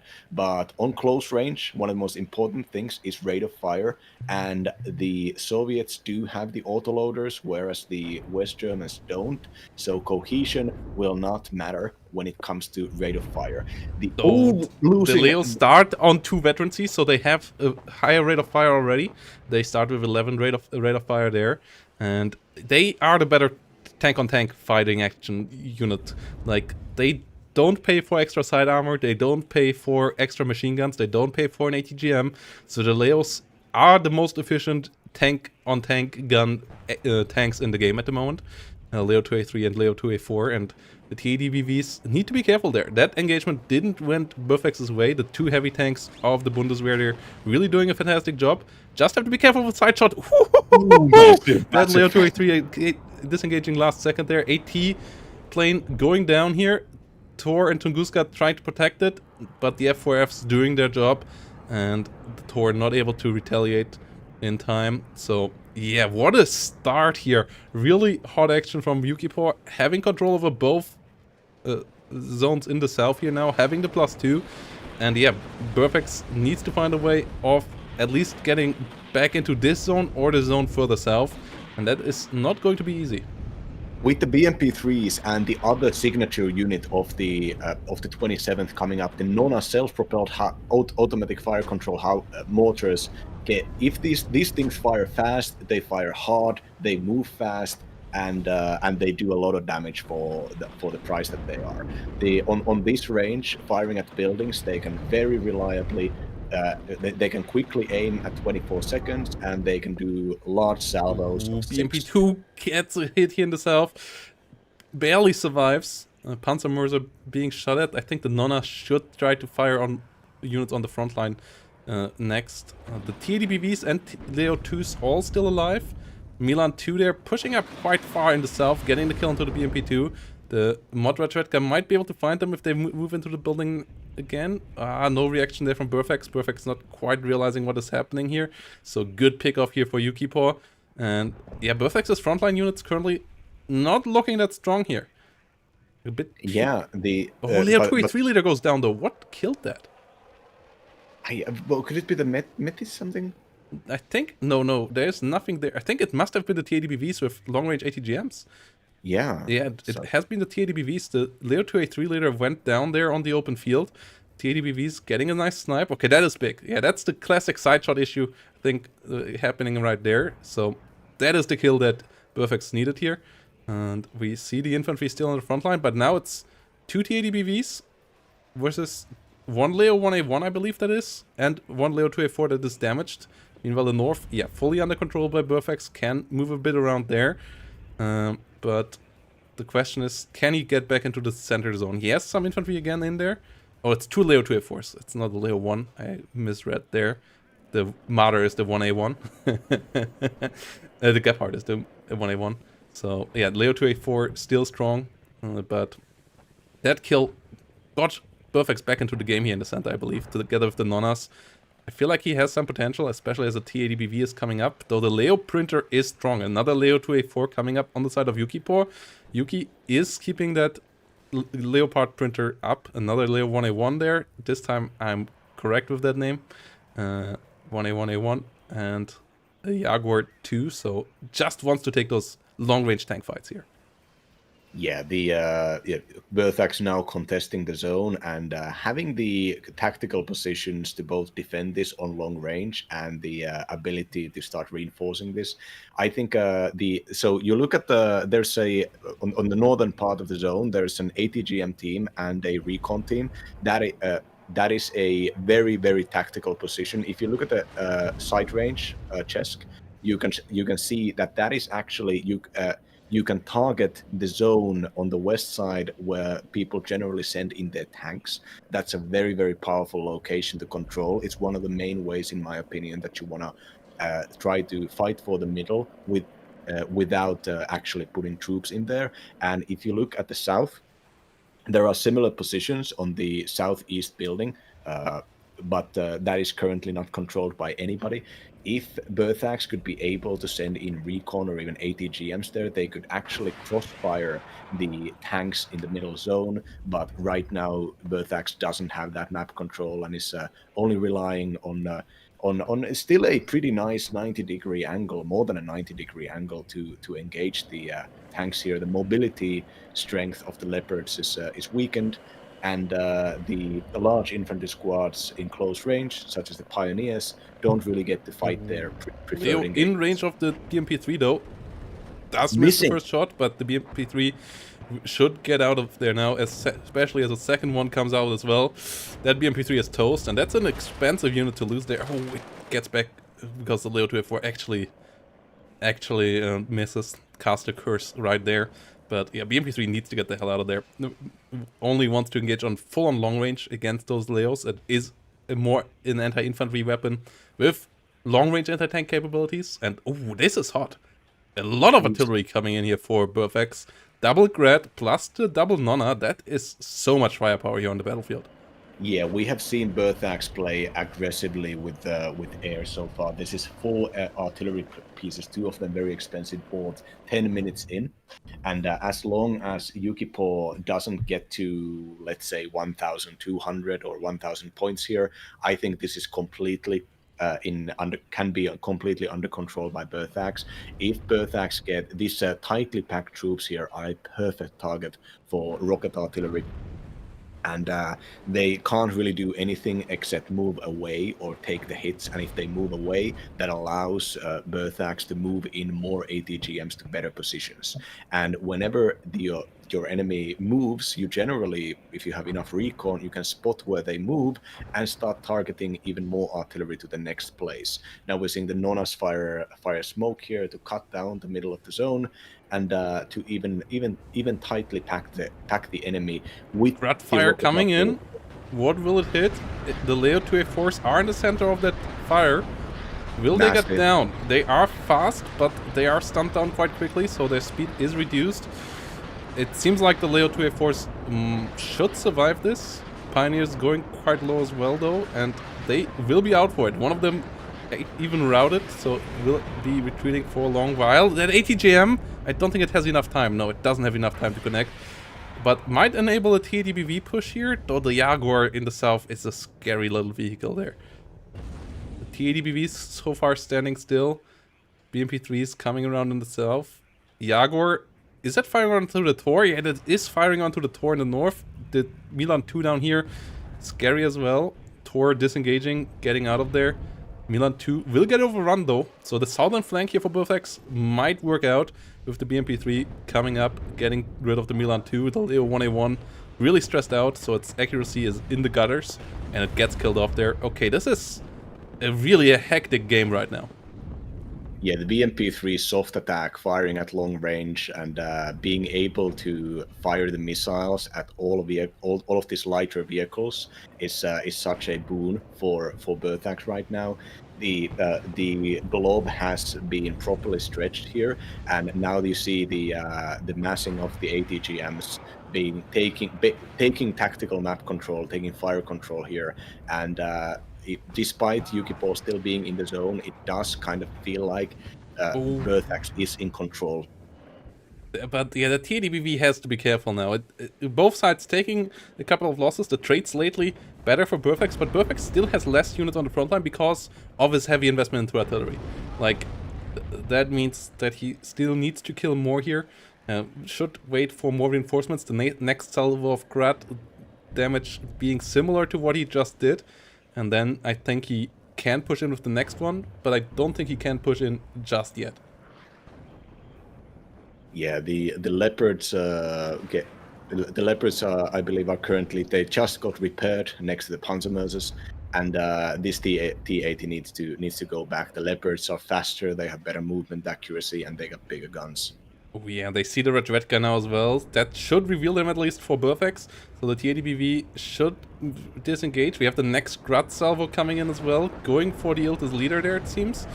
Now let's see if they can find the kill. They're slightly off. Yeah, that salvo was not quite on target, and the Iltis leader just pushing forward.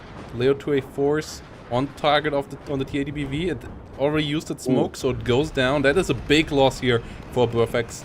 Every single of these heavy tanks is worth a hell of a lot in this area right now, so being one down is pretty big. The Leo 2A4s there, one of them is pretty low as well, but it can smoke off, can disengage, and yeah, the Grad salvo this time around without any real damage at all.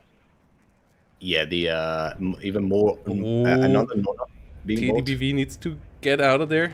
Leo 2A4 quite low as well, but only a single TADBV there. More resupply needs to come in for those. Mi-24 VAT pushing forward, but the Gepard is there to help out. Gets on target. Leo 2A4 gets missed by the BMP3 from the south. It's so much flying around here. As the Hind disengages away from the Gepard. Rat salvo once more, not hitting anything. That's really, really bad for Berthax here. Yeah, I think Berthax, these recent engagements have not gone on Berthax's favor. Berthax does have a command tank on the southeast of the zone, so some amount of map control is being taken by this one. But the ability for the Leopards to quickly move in, take the fight, and run out has been working so far. I think the Berthax no Yukipo understood that the northern side was the ATGM side and is not moving their troops there anymore. Yeah, the artillery here still coming in. The CV has moved though, like that. It seems like Burfax is just guess working with the artillery, and that's can sometimes work out. You shouldn't constantly do it though. It's the chances that you are actually missing with it and just wasting ammo is too high. Rather shoot at even maybe low value units that you actually can see consistently. That gives them more payoff. And oh, those Jägers with the Panzerfaust, if they can find a kill into the T80BVK, that would be massive. First one not really getting the kill though, and they will get stunned down here. Not hitting with the second one, and the Jäger Panzerfaust taking a lot of damage, at least forcing the enemy out of there though. Well, it's BMP3s and TDBVs shooting at the Leo 2A4. Another one going really low, but not quite going down. As we see Conqueror's M there coming in for the Gepard and the supply trucks, but not finding the kill either. Somehow a Tor has died at the same time. I'm not quite sure where, but yeah, this back and forth is interesting. It's really intense here still. Yeah, I would love to see Berthax maybe send in just a couple of two infantry squads from up north to flank into the town, to start contesting the town, to start forcing Yukipo to buy more units outside of this main fight. But so far, oh no! What a huge this sending in the wounded tank. It was so risky, and but fortunately another redundant. Wait, no. Where is the redundant command tank? Is there a push happening down south? Yes, that is where the command tank is. Jaguar with the tow missile getting hit, getting stunned, still hitting after getting stunned. Oh, the tow missile is so powerful. Jaguar managing to smoke itself out. Leopard 2A4 going into the position. And, yeah, this push once more doesn't seem like it will connect here. Yukipo on a strong defensive point. Ooh, the artillery could change this around. At least gets the Jaguar, but the Leo still unfazed there, and the Marder next to it will help out as well. The Leo's really showing their superiority in direct tank fights here, with the really showing their main gun advantage and the side armor disadvantage of them not being exploited often enough here by Burfax yet. The high speed of the Leo 2A4 plus that 21 penetration gun with great accuracy, even on motion, like that makes those guns so scary. Yeah, the Leopard blob here moving in now with four tanks. Oh, Conqueror's M can connect. The TADBV should disengage. Leo 2A3 leader goes down. TADBV, that should be good enough. That's a good trade here. Burfax should be happy, and leave it at that for now.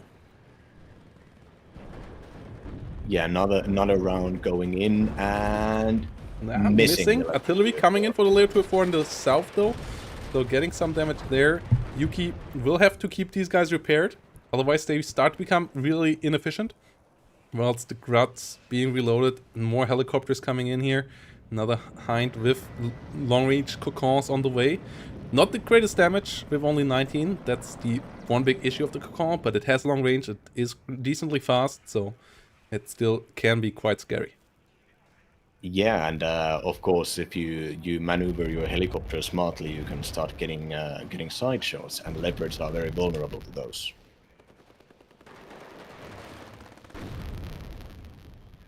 Still no leader for Berthax in the middle, despite having troops there, which I think is just a massive shame.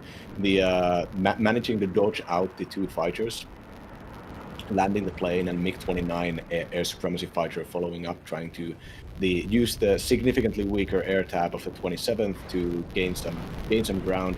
So much artillery is firing right now, even getting some hits here, and at least managing to do some nice damage. Please correct me if I'm wrong, but doesn't 5th Panzer have a pretty weak logistics tab? Yes, it has not the strongest. It's not super weak though. You should get 3 cards, or at least 2 cards out there as well. But yeah, the Leo's needing to retreat. The MiG-29 gets shut down, so the Hinds still will have a tough time.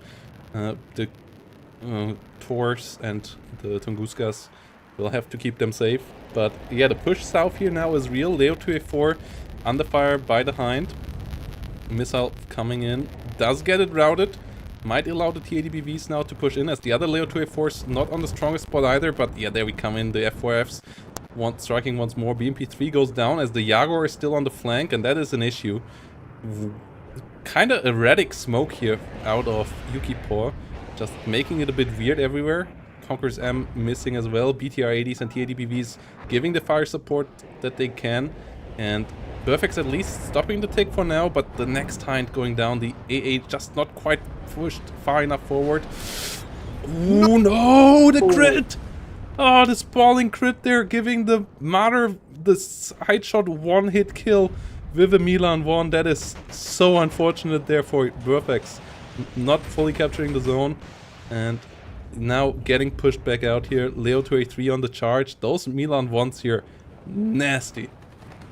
The Milan ones don't really have the strength to penetrate the front armor, but what happened here was that there was a side hit from the Milan 1 17 penetration, and then an extra critical hit of spalling, which happens randomly, which gave enough damage to kill the command vehicle.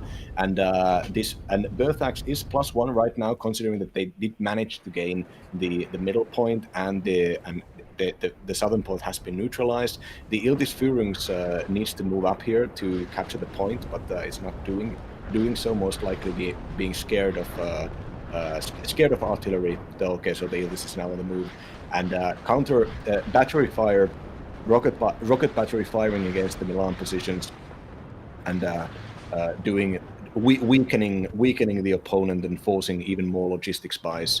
The Milan 2, in a crucial spot here in the middle, has run out of missiles, and Yukipor is signaling a full-on retreat from the middle. Now the battle lines are shifting here.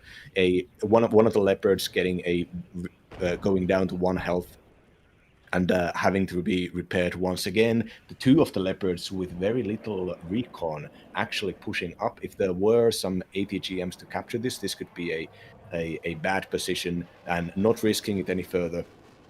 Conqueror's out of ammo though, and we don't have any BMPs on the battlefield anymore really. So that is a big issue here. TADBVs coming up. Grats still being reloaded, and we have 2 BMP3s. Oh my god, what's happened there? Oh no. Oh, that is tragedy of the maximum scale right there. Those BMP3s must have been misclicked somewhere, maybe in the airfight or something, and they are now stranded in the rear. Oh, they would be so helpful right now. That is such an unfortunate thing right now. The Nonnas not really connecting here either.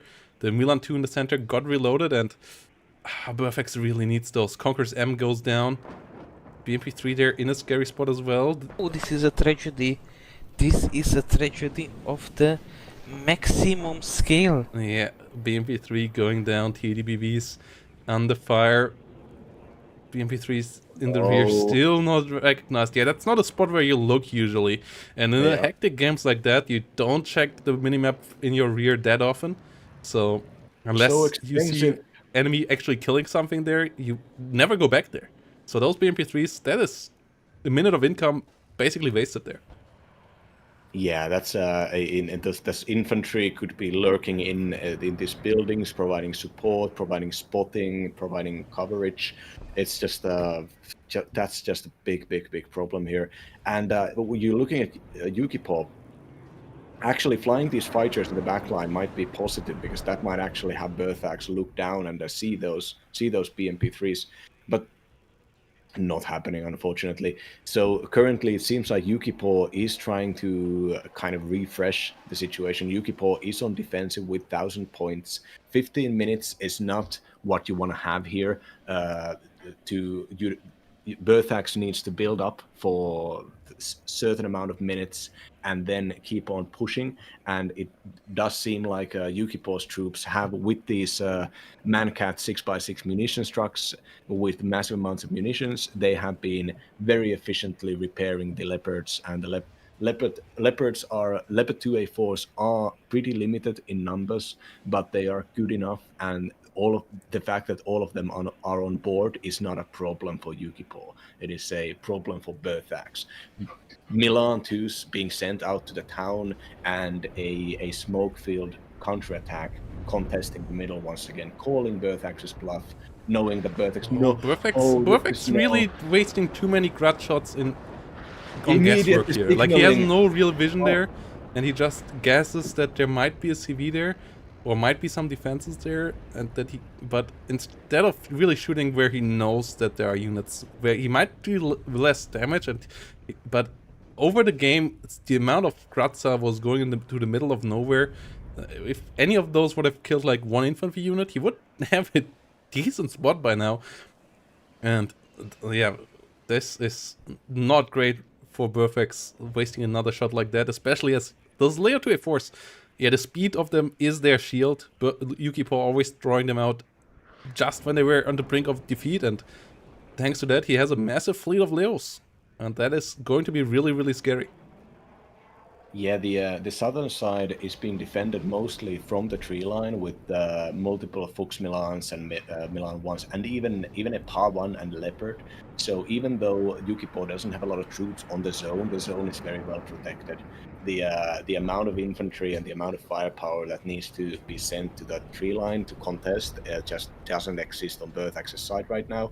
The Spetsnaz will do some spotting, but likely going to take some time to mop up this before you can actually start moving into the zone. Yeah, we see firepower in the center here against it.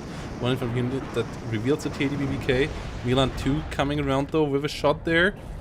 Gets a miss, so that is pretty helpful for Berthax. Berthax has one more Spetsnaz in the south, and there's no other infantry outside of that Pioneer Flam. If the Spetsnaz can get in there with its AT launcher, that would be big. BMP-3s still stuck in the rear. If those would come in here right now into the south, they would change the power, the balance of power there completely, but I feel like they will be stranded there forever. Artillery now trying to kill off the TAD-BV. Leo 2A4 pushing forward. One BV off. Berthax getting a first hit there, getting a second one, but Leo 2A4 once more smoking up real well. But the artillery... Oh, can it find the kill? Oh, that TAD-BV is so low, that's less than 1 hit point. But Leo 2A4 versus BV fight happening once more. Another smoke necessary. BO helicopters at least being killed off everywhere, but the Leos on their own still doing a fantastic job. Killing off Tunguskas now. The TAD-BVK leader needs to smoke off and run away as well. And yeah, the southern push here. 2 Leo 2A4s there, holding that off too. So all of this is still a really big struggle here for Berthax. Yeah, the BMP-3 actually moving in from a kind of a weird location, trying to come from up north, and Leopard 2 managing to get a shot off, and likely going to be able to get a kill here with the rest of the troops dealing with the counter grenadiers.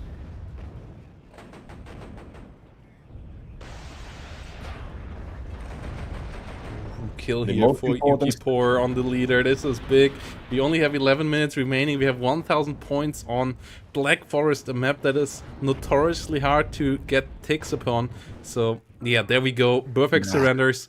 We have a GG, and we have a new champion of WARNO League. Yukipo winning 3-0 with a really dominant fashion, getting the revenge on Berthax for that win of Berthax in the group stage. And he's our new WARNO League champion. Congratulations to Yukipo. Strong show still from Berthax, but in the end, it wasn't quite enough here in game 2 and 3.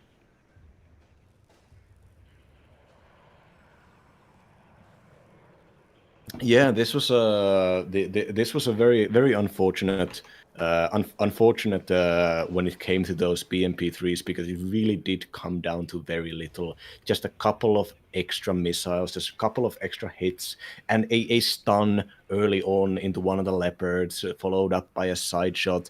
The fight in the middle, really, I think the biggest mistake for Berthax was the irresponsibility and aggressiveness that the artillery was being used.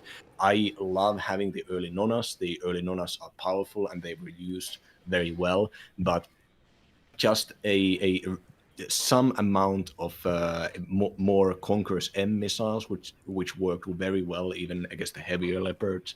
Just like a bit more muscle on the ground, just a bit more conservative usage of the grads. Like the fact that the grads were fired into those secondary locations when the enemy could openly march into the middle, and if it is possible in this game to using the return fire command to pre-aim your artillery so that you can press a button and then immediately the rocket fire starts, and this could have been done from Berthax's side, so that immediately as the counterattack moved into the middle, the grads would have ruined the entire area and gotten the momentum back on the Soviet side. But instead, the enemy was allowed to move in there and start sending these panzer grenadiers to try to kill the command tank. That was a huge whiff there, in my opinion. The engagements in the mid game went pretty evenly until they didn't. The Leopard 2A4s were just they were controlled so very well. The logistics was kept up. The damage that was done to the tanks was repaired quickly. The tanks were not allowed to be on the front line if they were if they were at risk, whereas the T-80s really kind of had to be on the front line because they just kept taking numerically disadvantageous fights, so you had less of the T-80s. The way to counter the Leopard 2A4 blob isn't necessarily with the T-80 blob, but the more should have been invested into taking the map control in the south by southeast, and in investing in recon and ATGMs to hold map control, allowing the southern side to be free reign for the Leopards to move in, take a kill, and then leave was a big issue. And frankly, that would have probably been a nice place for the two BMP3s that got forgotten in the backline. Yeah, and yeah, fantastic play here once more by Yuki. Really using the strength of 5th Panzer, those Leo 2A4s to absolute maximum. And yep, he will join us for a winner interview in a short second. So yeah, congratulations there once more. Yeah, he is going to grab some water, then he's going to join us here. So let's pull Wars Me here and forward it for the...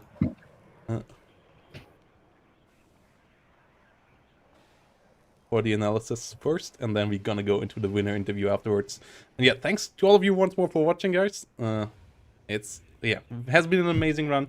We're gonna have more matches still coming up in Division 2. The 3rd place match we will cover as well. So all of that still coming up, guys. Don't you worry. More WARNO League Season 1 content still coming around. And yeah, as I said before, and as I showed off before, we have a lot to come schedule-wise over the next couple of weeks and months. So follow the channel if you don't want to miss that. Consider joining the Discord if you want to participate and get tips from all the pro players as well. And yep, we will be around here. Let's see. And let's get Wozme and Forward in here. So yeah, what a hot game number 3 there. Oh man, yes. Very back and forth. It was yeah, kind of a classic 5th Panzer moment. Got to keep your opponent reeling so they don't get all their stuff together. Well, and the idea with the ballpark helicopter on the start, it paid off brilliantly. Yeah, I'm a big fan of doing that myself. As a 5th Panzer enjoyer, I can confidently say the PO5 is very, very, very underrated, or very underutilized, I should say. It at least gives your opponent something to think about, and it is, of course, only 65 points, which is incredibly cheap. Yeah, and it brings both cheaper one. Brings the cheap one and the expensive one. Mm-hmm. Which are very good against T-80BVs and keeping certain lanes open. Makes your opponent mind their P's and Q's a little more, keep the Tunguskas up with the tanks. So, very good. Yeah, yeah. Otherwise, pretty standard deck. In the Yeah. recon tab, although he did up at Jaeger out clearer, That's maybe pretty common. I think he was prepared to push this center zone, so he wanted them to perform better in infantry fights. Yeah, so for a lot of Fifth Panzer, especially in that forest on the right side, you really do not want 27th to have control over that to get BMPs into your side. So having something that both can act as a recon and can fight with the Panzerfaust 44, you pair them up with the Pioneer Flam, and suddenly you take that forest against 27th because 27 only has superior RPOs and RPG 26s, and you just outvalue them by a crazy amount with these. Yeah, and also in infantry tab, very interestingly, he did not bring a lot of murders, so he No. intended to fight in the towns. Yes. It seems like he wanted to minimize ranges as much as, and that's a very good strategy. Minimizing ranges against 27th. Obviously, you have those Yeah. 2,800 meter bastions, which are obnoxious. Very But also, the martyrs just do not trade very well against 27th. You got the Metis, you have the BMP3s. Obviously, they don't even really trade against BP2s very well. So it just seems like he thought, and I agree. I think he thought it was better just to bring the bigger infantry squads and then we back can him up ask with. him actually right now, as he is ready for the to come around for an interview. Oh sure. So I will pull him in here. Yeah, let's talk with the man himself. Congratulations, Yuki. Really well done there. 3-0. The revenge has been taken for the group stage match, and yeah, congratulations to becoming the WARNO League champion. How are you feeling? Yep. I guess now I'm the default best WARNO player in the world then. Yep. He and T-Man can no longer claim such titles. Yeah, you're now the one to chase for the next season. Finalist in the last tournament, now winner in the WARNO League. So yeah, great story there. Great storyline throughout the tournament as well. And not the best start, but then picking it up from there and going stronger and stronger. And now with a clean strike in the final against the guy who got you in the group stage nonetheless. Really good performance. During the group stage, I was trying to limit push myself to see if I can, intentionally going down and see if I can win against these great players. And obviously, it did not work out at all. Yeah. So what was your preparation for today? Like, how did you prep for this matchup outside of working and coming in late? I actually just played rank, ran into a couple of really good players, and that's all. The only practice I did was for the Warriors 2v2 tournament, because I am so out of shape for team game that I really need practice. So yeah, that seemed to have worked out. You really were on top of the game today.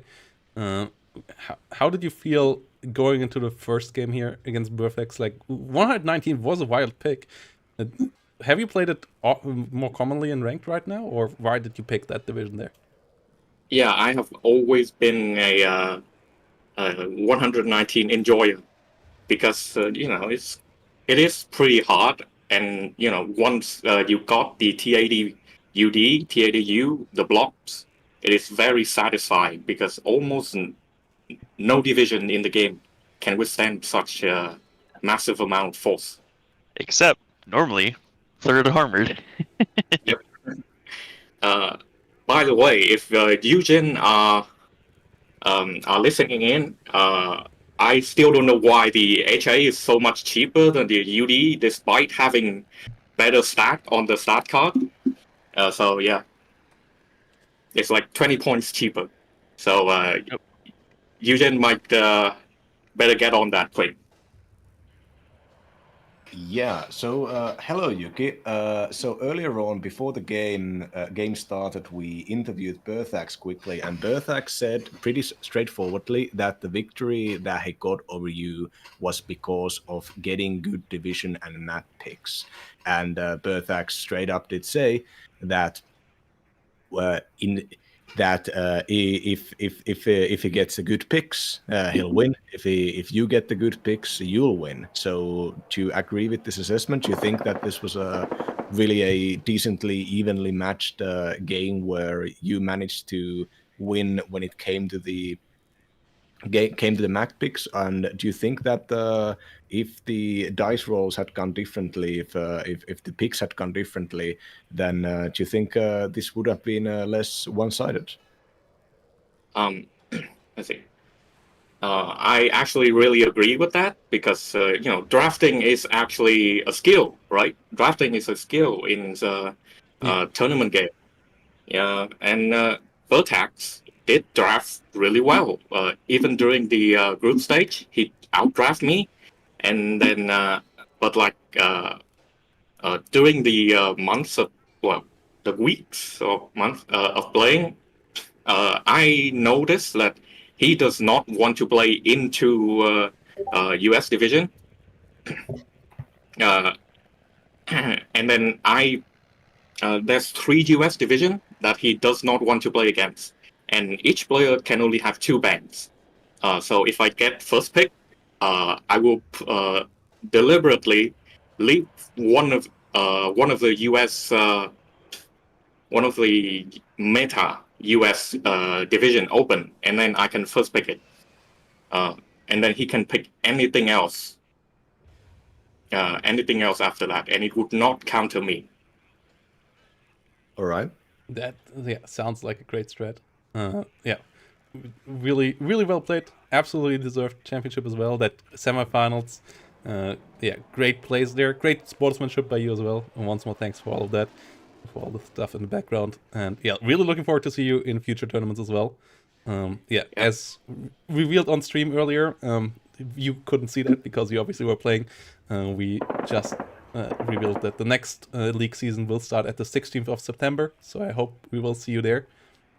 And I hope that there will be even more competition this time around, and someone might best me. Best me. Yeah, for sure. Hopefully, a lot of people are getting motivated by those amazing plays today, and also the prize pool. So yeah, you will. We are at $401 with $178 of those going to you as of now. Maybe a couple of people more could help out there on Metro, pushing that even further. We will see. Yeah, it will be staying open until the end of next week, when the last couple of other games in the other divisions have been played. So yeah, congratulations once more, and thanks for all the games being played, and thanks for making it all easy on the organization part as well. Yeah, thank you too. All the casters, all the organizers, and even the guys who show up here today to analyze the decks, the games. Yeah, you guys really love the game, and I appreciate it. Yeah, even the analysts are doing good work. Even they. Even them. Our pleasure. Yeah, it is great to have all of you guys around, helping this community out, being more and more amazing and getting more and more structured. We hope to improve on the quality of all of this in the next one as well. Yeah, thanks once more, Yuki. See you in the next one. And yeah, have a great night now. Good rest of sleep. And see you around. Oh yeah. Also, one more thing. Blitz War, my partner in the 2v2 tournament, he requested a shout out. So shout out to Blitz War. Yeah.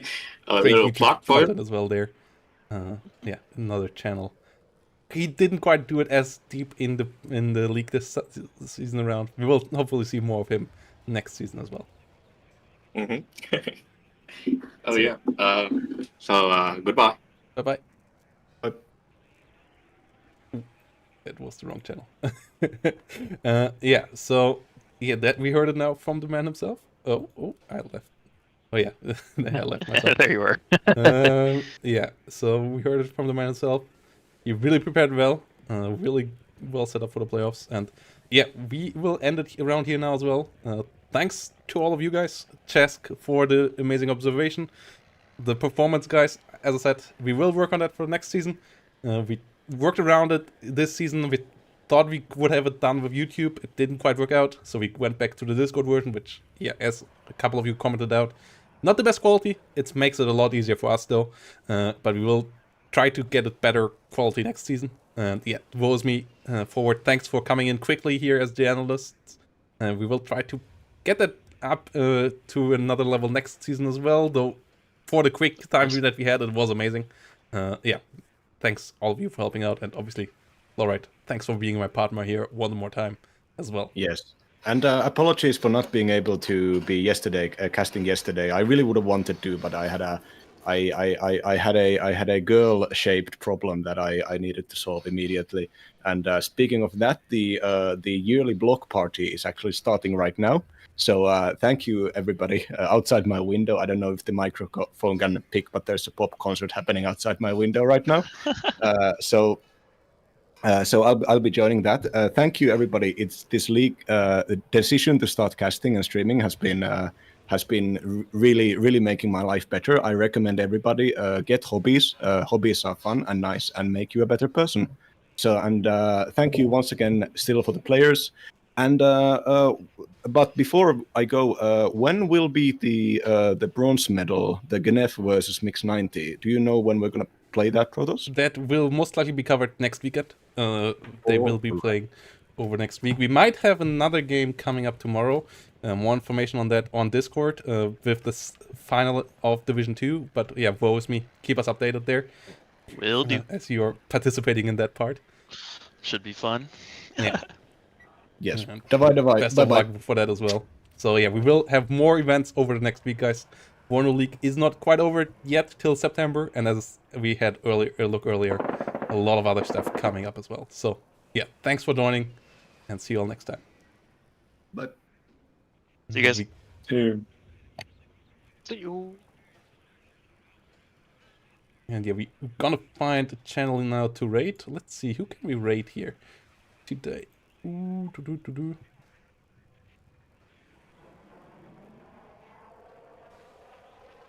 Let's go with some... There's actually some people streaming WARNO. Let's go with them. Red Ricky here, coming in. Let's see what they're doing. And yeah, see you all next time. Bye-bye, and have a great day.